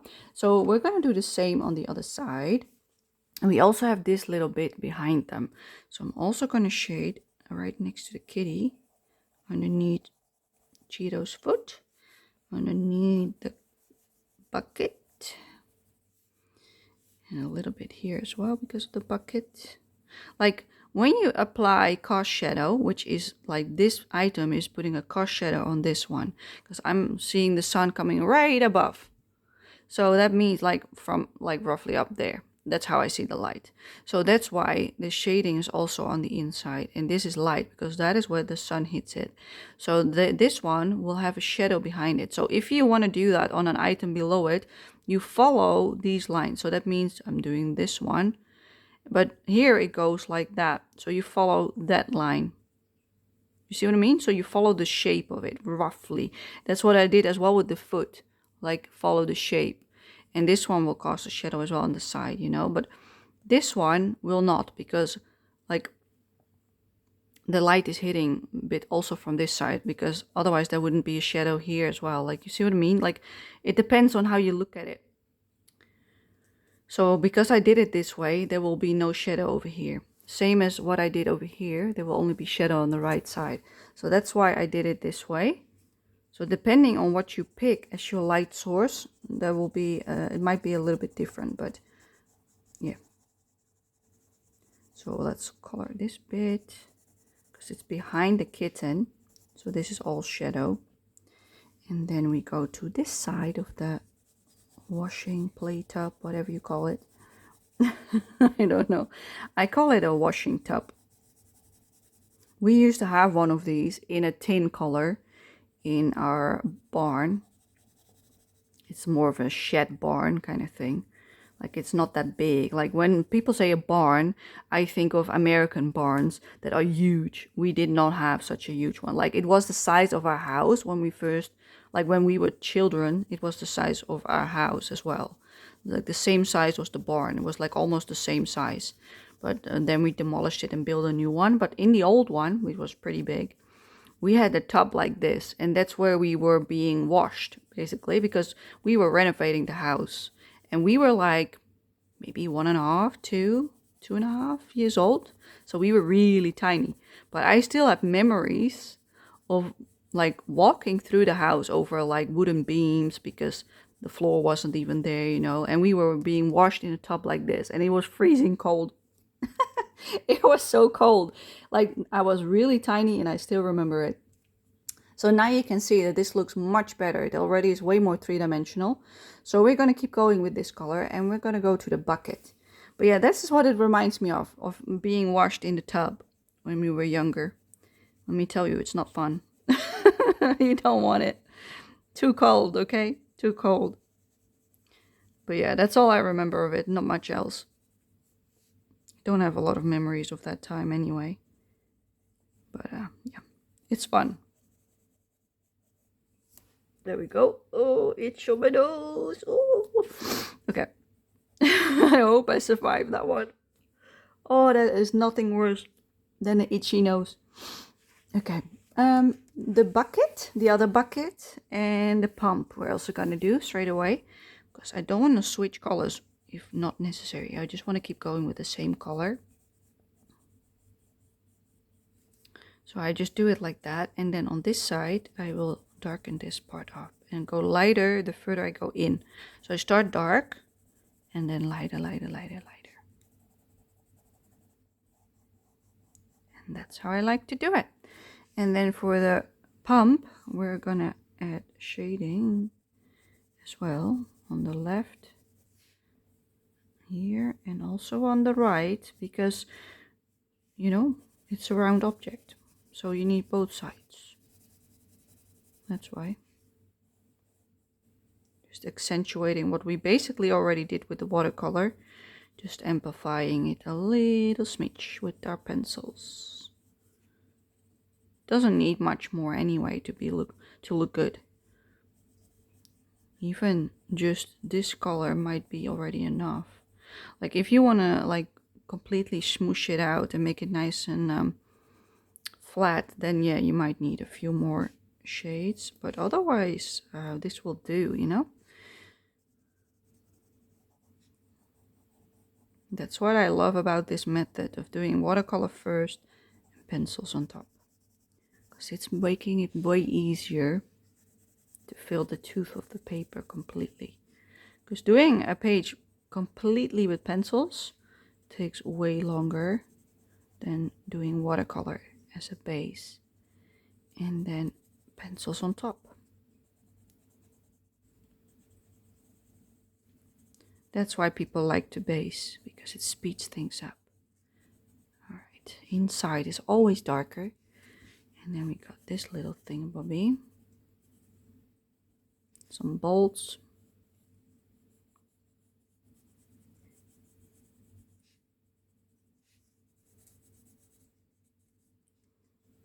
More bolts. I'm gonna skip a part of this with the coloring. So I'm not gonna color this entire section the same. I'm just gonna do the edge, like so, and then I'm gonna fill it up here again. So I'm gonna skip this entire section, not shade it that much. And then I'll follow it all the way down till here. And that's where it stops. And that's all we do with this tone. So I'm gonna lay this one down. Oh, that's my book. Look at him. And you see how it like dried up what I did here. It already looks wiggly lines. You know what I mean? Like same on his head. And we're just gonna make that darker when we do him. But let me have a look at the washing tub. Let me zoom you out for a second. Like this is what it looks like right now. You don't have to add anything else. And I won't, because normally if this is not how I want it, because I like the rusty look, the dirty look, you know, like it's not completely smooth, it's a bit worn out by the weather, not perfect, you know, that's what I like. And that's the same with this, the same with the pump. So we're not going to touch that anymore because this looks already really nice. The leaves look really nice, so they don't need anything else as well. So we're going to do the water. The sunflowers, I think, are also really nice because I don't want the focus to be on them. I want it to be here. So I think this is already good enough with what we did with the watercolors. I'm not going to mess with it. So we're just going to mess with the water, also the water next to the tub, these ones. And then we're going to focus on the kitties and we're going to call it done. So that's the plan from now on. So we start with the water. So for the water, I picked out multiple colors. So I've got this one. I got a green, which is for their eyes. And I've got this one. So these two, a turquoisey blue and a really blue, are the ones that I picked out to shape the water. And then you think like, why do you need these two? Because it's nice to have a variety of colors in water. So what I do is I pick the darkest one, which is this one, because this one is a bit more, well, they're like about the same mid-tone, but I'm thinking that this is the darker one. When I look at it like this, it looks darker, you know what I mean? So that's why I'm calling this one the dark one, which is 156 cobalt green. And we also have 145 light phthalo blue that we're going to use afterwards. So we're going to start with this one, 156 cobalt green. And we're going to do some shading first. And then we're going to mix it in with this one afterwards. So this one I would like to use everywhere where there's like the darkest shadow. So there should be shadow on the bottom of this one and on the top. And there should also be shadow underneath the kitties and to the side of the kitties because of the tub. And also some underneath this kitty and next to the toy, next to this toy, etc, etc. That's how you should think, like, where do I put the shadow? So the obvious one is inside the bucket over here. Or at least for me it's obvious, maybe for you it isn't. But as you can see, I made strokes, like, let me zoom you back in because this is way too far. So I did like stroke, stroke, stroke. That's all I do. So now you see that this is still like light, and then from the bottom I do the same. So I do a stroke like this, follow it this line up, and I'll do it next to this line, follow it up, and next to this one, leave that one light so that you've got contrast, so that not everything is the exact same. So this part I will not touch. So now it looks much darker there and much darker there. So it really pops now that there is water being pushed into the bucket or out of the bucket into the washing tub. And that's what I wanted to create. So next up, we've got this ducky. So we're gonna shade a little bit underneath the wave next to it, like so. We might not even need the other blue, to be fair. So I don't even know if I want to add it in. So we're just going to do this one first and then we'll have a look, okay? So that's enough shading next to the ducky. Then I also want some shading next to the kitten. So I want some shading underneath her tail. Some next to her foot and so on. Like, I'm thinking like that there should be shadow underneath here, but also because of this guy, there should also be some shadow. So I'm going to make this entire section a lot darker. Like this whole part over here, I'm gonna make a lot darker to make it look like there's shading from them. And don't touch your highlights, keep them white, keep the scribbly bits alive, as I call it. Everything else should be the darker shade. See what I did there?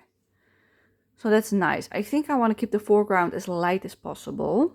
So we're also gonna darken this little bit up. So I'm gonna just flat out color it like so. And then next to this kitty, there should also be a darkness. So I'm just gonna color over this part. And then you think, but that's the outfit. Yeah, I don't care. There's an underlayer underneath and you will still see a pinkly purple shine through. And that's what you need. That's all you need. You don't need pink underwater to be completely visible. So that's probably enough for that one. So that's for the tail, that's for the body. So we also want some shadow underneath this little fella.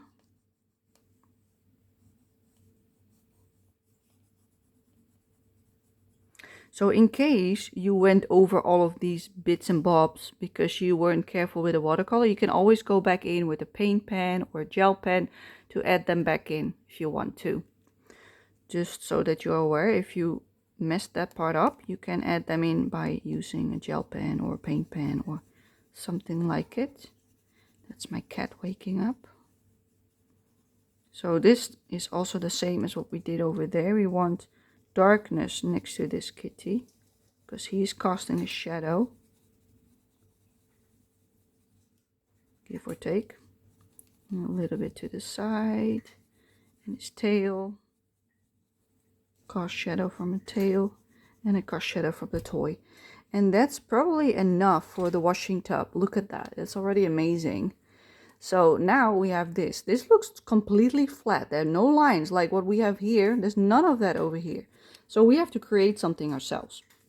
So what I imagine is like these shapes that you've got over here. I'm just gonna make lines that follow it roughly like this. Same with this side, make lines.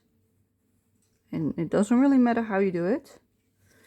Just something like this is good enough. And then we're gonna shade it in next to it a little bit.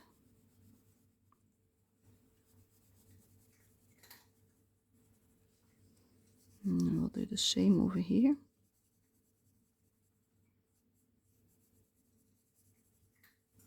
And lighter to the inside. Something like this. And now it does look a little bit more three-dimensional, but still simple. So that's something you can do. Like, yes, I made a bit of a fuck up here, but you can just color it. That's supposed to be like that.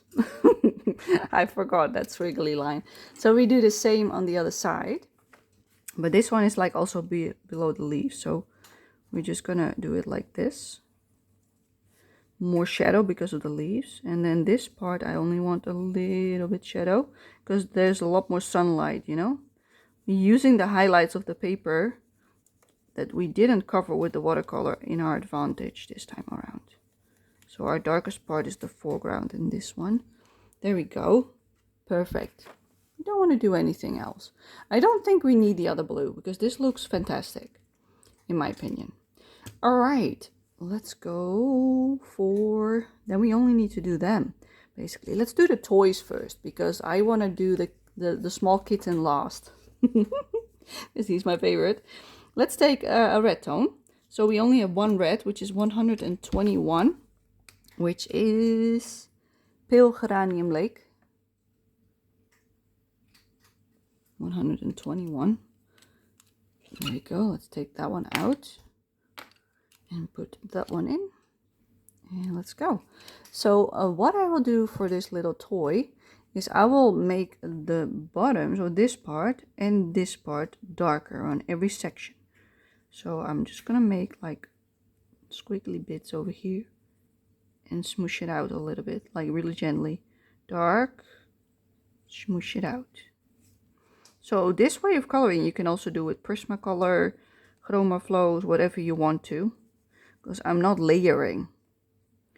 And as long as you don't layer, you can do this with any pencil, whether it's wax or oil based, you can do it with both.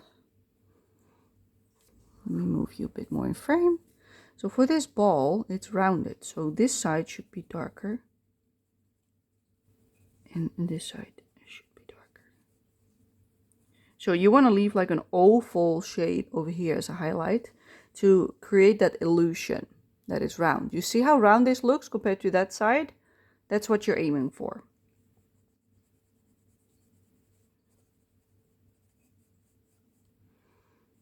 There we go. And then for his, what do you call this? His outfit? His bodysuit?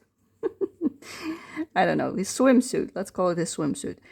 We're going to do the inside of his legs. So this part should be all dark. All of this should be dark. And then make it a bit lighter the further you go out. Same on this side, make it lighter. And then also the sides of his pants should be darker. So you also want to add a little bit of shading on these sides. Let me pull them down a little bit so you can see more of the picture. So with the watercolor, we already did the darkest part over there, but this side should also have some shading, just not like a whole lot. Like underneath his arm, it should be darker. And that's my cat, Nee Spooky. Nee. I hope, like we've got a lot of shadow now. Well, she's black, okay? So she caused a lot of shadow. Let's call it like that. She just woke up, she had her food, and now she wants cuddles. Hey, BB, hey, Liefert. Look, that's Spooky. I'll be right back. 1 second, people. Alright, and I'm back. I hope she stays away this time. But yeah, she really wanted some cuddles. Wow. And there's cat hairs everywhere. Let me move that off the page. Wow. Okay, where was I? I was shading the suit. The swimsuit. Okay, let's keep going. Alrighty. Yes, we are shading the sides of the swimsuit. And then you might think, yeah, but it doesn't really look that dark, like right here.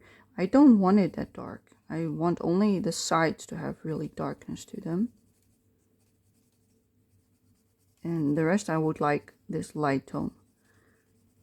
It's perfect. Like you could choose to do more shading, and if you want this a lot darker, all of it, then use a lighter red for this and a darker red tone for that one, for instance. If that's your preference, to have it more bold. That's also an option in case you think this is too light, but I really like it. Like, look, see? Perfect. I don't want any more than that. Let's also do some on this little ducky. Underneath the beak. And a little bit on the inside. And then on his head a little bit. Yes, perfect. And then we got the outfit of the little girl. So I want some shadow inside these folds of the fabric, which I already did a little bit with the watercolor. I'm gonna just add some more with the pencil.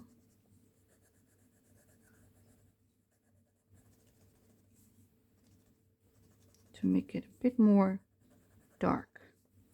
Also on the inside, next to a cross, and underneath chiro, we also need some cast shadow. That's why I'm doing it there, and underneath his paw as well. And there we have it. That's all we need for that part. And then we got her a little bit over here and a little bit in between. So we can make this a lot darker, and we can make this part a lot darker. And there we go. That's probably enough shading for that part. Alrighty, let's see. I want to do the pink outfit first before we continue with the skin.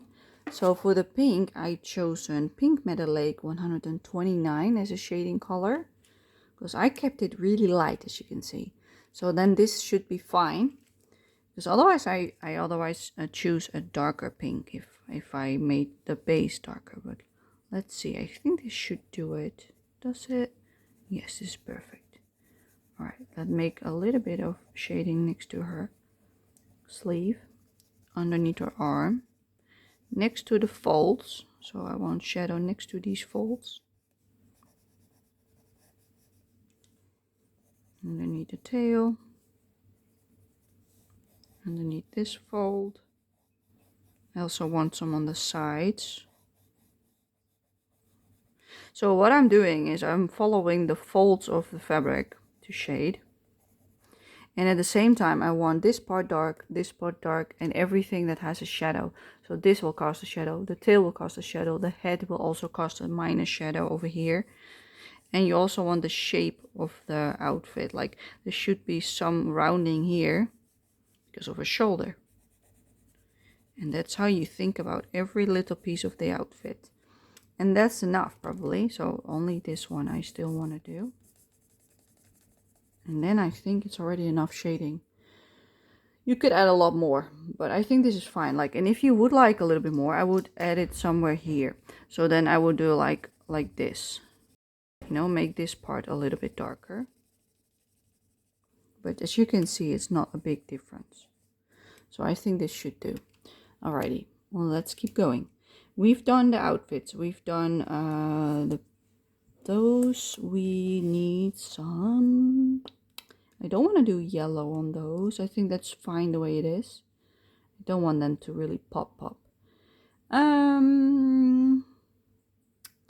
Let's do some blushies. Let's do some blush on the kitties. Let's move them in frame. That's the main feature over here. We're going to use Dark Flash 130 to do the blushies. So what I like to do with this one is the bottom of the feet, those little pockets, because they're usually pink or black depending on the cat's color. But for these ones, I want them pink. I like them pink. And then I'll do shading for the blushies. So I do it over here.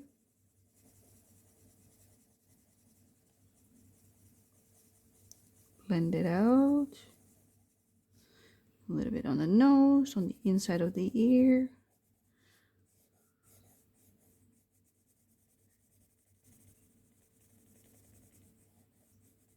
There we go.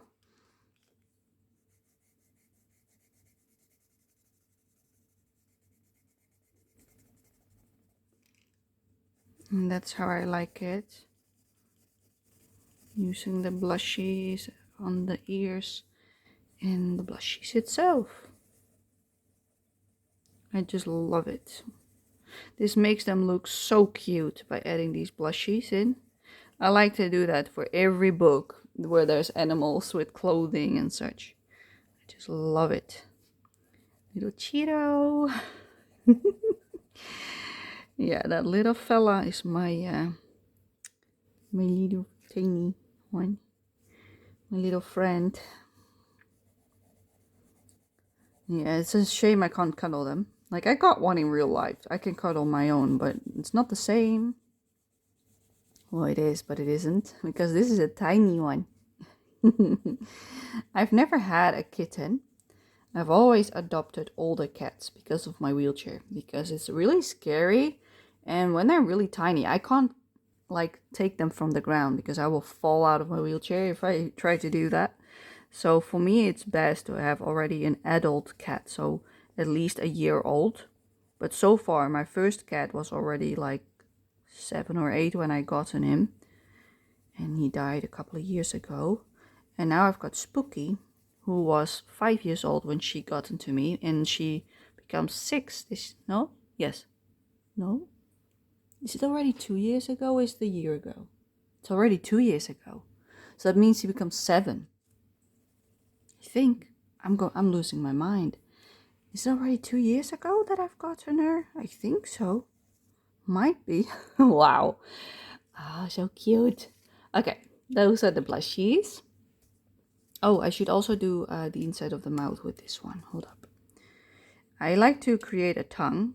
So what I do is make this part darker and then create a tongue like that. You see? It now looks like a tongue, roughly. You could make it even darker if you want to. Like, then you take the red tone, the 121, Pale Geranium Lake. Let's do it so I can show you it. And you can make like a line like this. You see what I mean? And then color everything else, like this part, a lot darker. As if it's the inside of the mouth. That's also an option. But I don't know which one I preferred. Maybe I prefer the other way. But it's already done now. Alrighty. Let's do him first. We're gonna do his fur. So I've got 2 shadow colors for the orange side, and then also 2 for the brown side.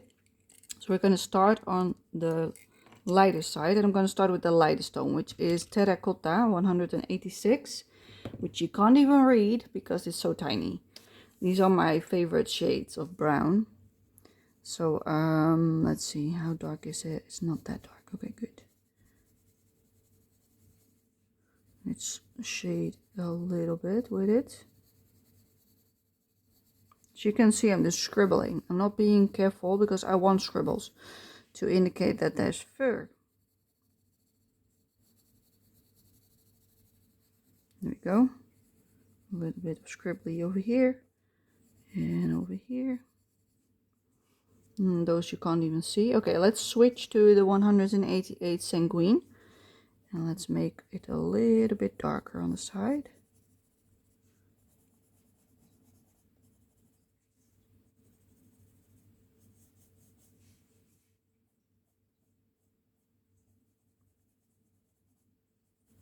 And more scribbles.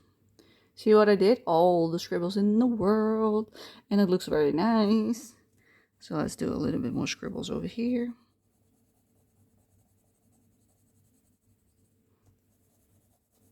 A little bit there. And then we're going to switch to 283 burnt sienna.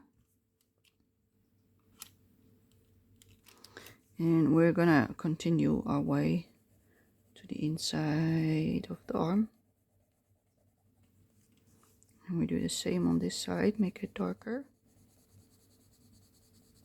This is probably the darkest I want for this cat. As you can see, I'm making the strokes in the direction that I want the fur to go. So that it looks like fur, you see? So that it's not too clean looking. I don't want it all smooshed out because then the fur gets lost. So this side should be the brown side. So make a bit of scribblies. Make this part a lot darker. Something like that. And then his ear. And now it's a brown with orange cat. Let's also do his fur on his tail and his legs. So scribbly lines, and I want it dark on the inner part of the leg.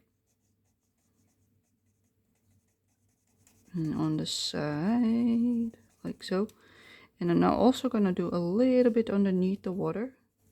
So it's more noticeable that his paws are on the water. That's all it takes. Doesn't need any more. And now we're going to do the tail.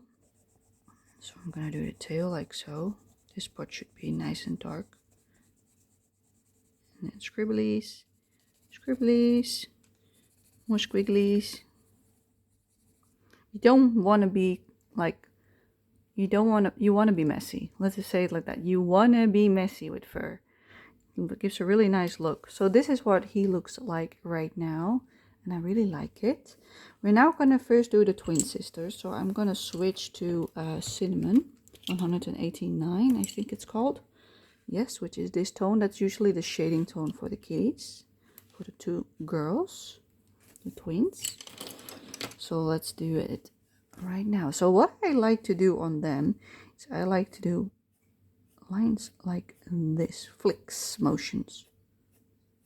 Flicks like so. Up their nose. So let's also do some on this one. And then I like to color in this bit a little bit so it's a bit darker. And then I'll continue making a few flicks above their eyebrows. And then I'll shade the sides.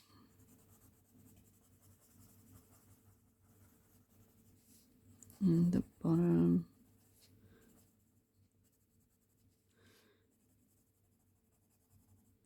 And that's how I like to do the shading on these cats.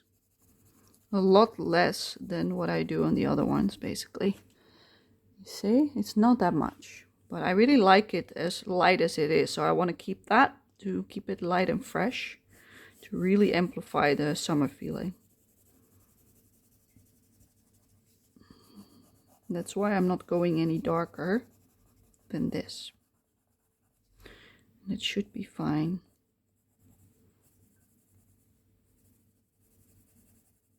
Squigglies. Squigglies. You see how that changes from flat to fur? And that's how I like it. This arm I want a lot darker because it's in between all the area, so it should be all dark. It's in the darkness basically. And for this one, I want the whole top section to be light, and I only want some shading next to the squiggly outfit, and then on the bottom of the cat's arm. And you saw me making the scribbles again. That's the fur texture that I would like. You see? That's it. And then we only need to do the tails and the legs. So for the tail, I also do squiggly lines. Squiggly lines. And then this side, I want it a lot darker. And then I'm also going to shade on the water. Tiny smidge. So that you can really see that it's also on the water. Like so.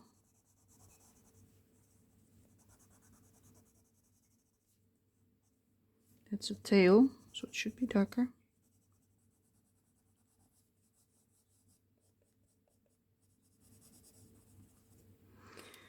So yeah, last time I spoke about the mouse guard book, how I really liked it. It has so many more animals in it. And I was hoping Happy Catastrophe would have a spare copy left of the ones that she gotten. And she said she did. My guess was wrong. They were not gone yet. So yeah, now I'm waiting to see how much it will cost me to ship it out to me, because it's not going to be cheap. That much I do know. But I've not heard back yet. But we will see. I'm in no rush, you know. Like we all know, like most of us have jobs. Not me, but most of us do. So yeah. Oh my goodness, my cat jumped on the microwave. So we just wait patiently until I hear back to see what she wants as a payment. There we go. That's that done. That's perfect already. Like, oh my god. I'm just, how do you call it? Admiring how it looks. Alright, little Chiro is next. Doot, doot, doot. Let's go. Let's do it. Okay, he should have blue eyes. So let's do that first. I don't know if that's gonna help. So 145 light Phthalo blue. I'm just gonna do, no, you won't even see. No. Okay, never mind. Forget about it. We are gonna do that on their eyes. We're gonna add in the 161, which is dark. No, it's Phthalo green. 161. And we're gonna make a pupil. So we're gonna draw in a circle and color it in. Draw a circle and color it in. And that's how I like to do the eyes. Nice and simple. Oh, and it looks so amazing. All right, same for his sister. Draw a circle, color it in. Draw a circle and color it in. And then we also need to do that for the purple eyes. So I've got a purple right about here, which is 135 light red violet. It's a purple I don't use as much. As you can see, it's pretty big. So I thought, let's use this one this time around. So a circle and color it in. I also saw that Jess was doing a live stream today. Today is the 6th of May. And it is now almost 5:15. So it's getting already quite late. But we're almost done. Alright, Chiro. I think we only need maybe this one for the squiggles, because the shading is already there, if you know what I mean. So we are going to use 176, which is the darkest one, which is Van Dyke Brown. 176. I like this color as well. It's a nice neutral dark brown. And we're going to make squiggles. Squiggles. Squiggly lines. Squiggly line. Squiggly line. See what I do? Squiggly line. And then I want to shade this part a lot darker. Squiggly. This dark. Squiggly. That's how I like to do his fur, squiggly lines. He's so cute. He's amazing. So stinking cute. More squigglies.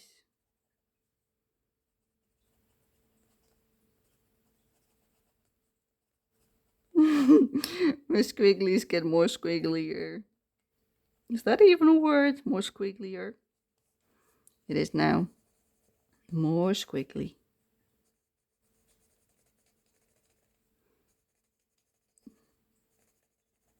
Oh my goodness.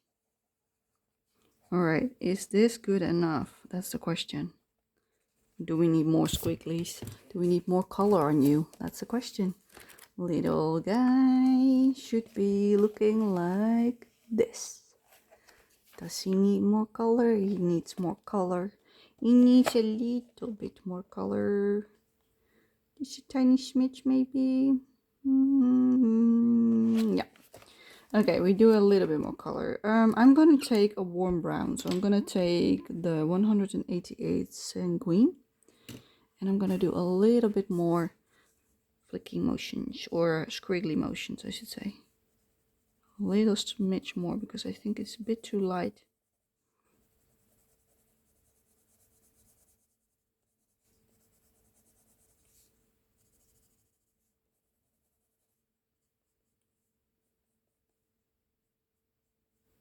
You're so cute. You're so cute.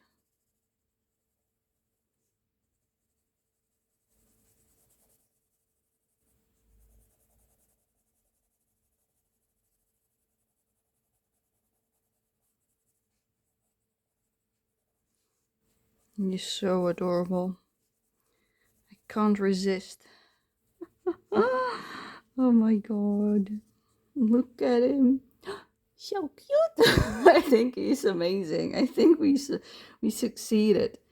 Like, if you don't like to leave stuff white like this, like these stripes have no color whatsoever. This is just a paper. If you want to shade them, you could either go with like a really light skin tone. This is not even light enough. Or you could go with a really light gray or with a really light blue. Just use something that's in your palette already. So in this case, if I would like to shade it, I would go for like one of those tones. So I would go for this one and do it really lightly. So let's do that. 189 Cinnamon. Let me show you how you do that. So the inside of his sleeve should be dark. So we can color that in like so. But because it's a family color that's in the palette, it looks not out of place if I shade it. So underneath his beak, there should be some shadow. Like so. Underneath here on the left, there should be shadow. To create a little bit more depth.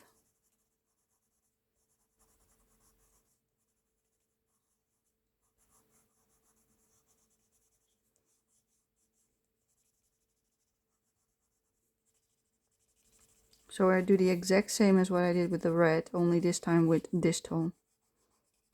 Give it a bit of shading on the sides.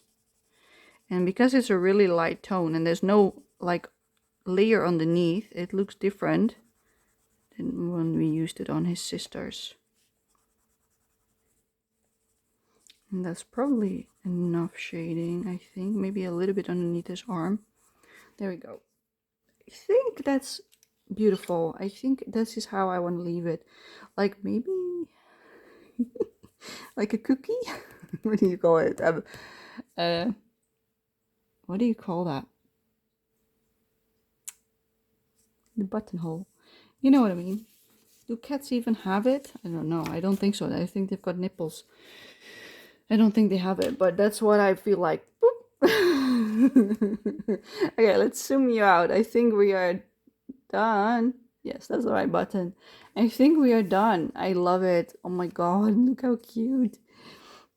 Yeah, I'm proud of this one. I really like how happy it is and how light it still looks. Like, you can make this too dark real quick, and that's exactly what I didn't want for this one because it's so summery, you know. I want it nice and vibrant because those sunflowers, they just beam light out of it.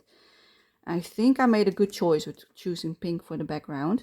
Like, if you do not like the look of how this is like dried up, you could always go over it with the 129 Pink Meadow Lake, the pink tone. and smoosh it out a little bit, or go with a Prismacolor or something, because that one makes it nice and soft as well. They also have a lot of nice light pink tones, but the Polygomos pinks are a bit more purplish, I always say. So I prefer the Prismacolor pink, but I don't want to mix it in my color along, so I'm gonna call it done. And next time, so next month, we're gonna do this lovely page. So that's already a sneak peek for next month. That's the one. That's the one that is my pick for June. Just because I love it.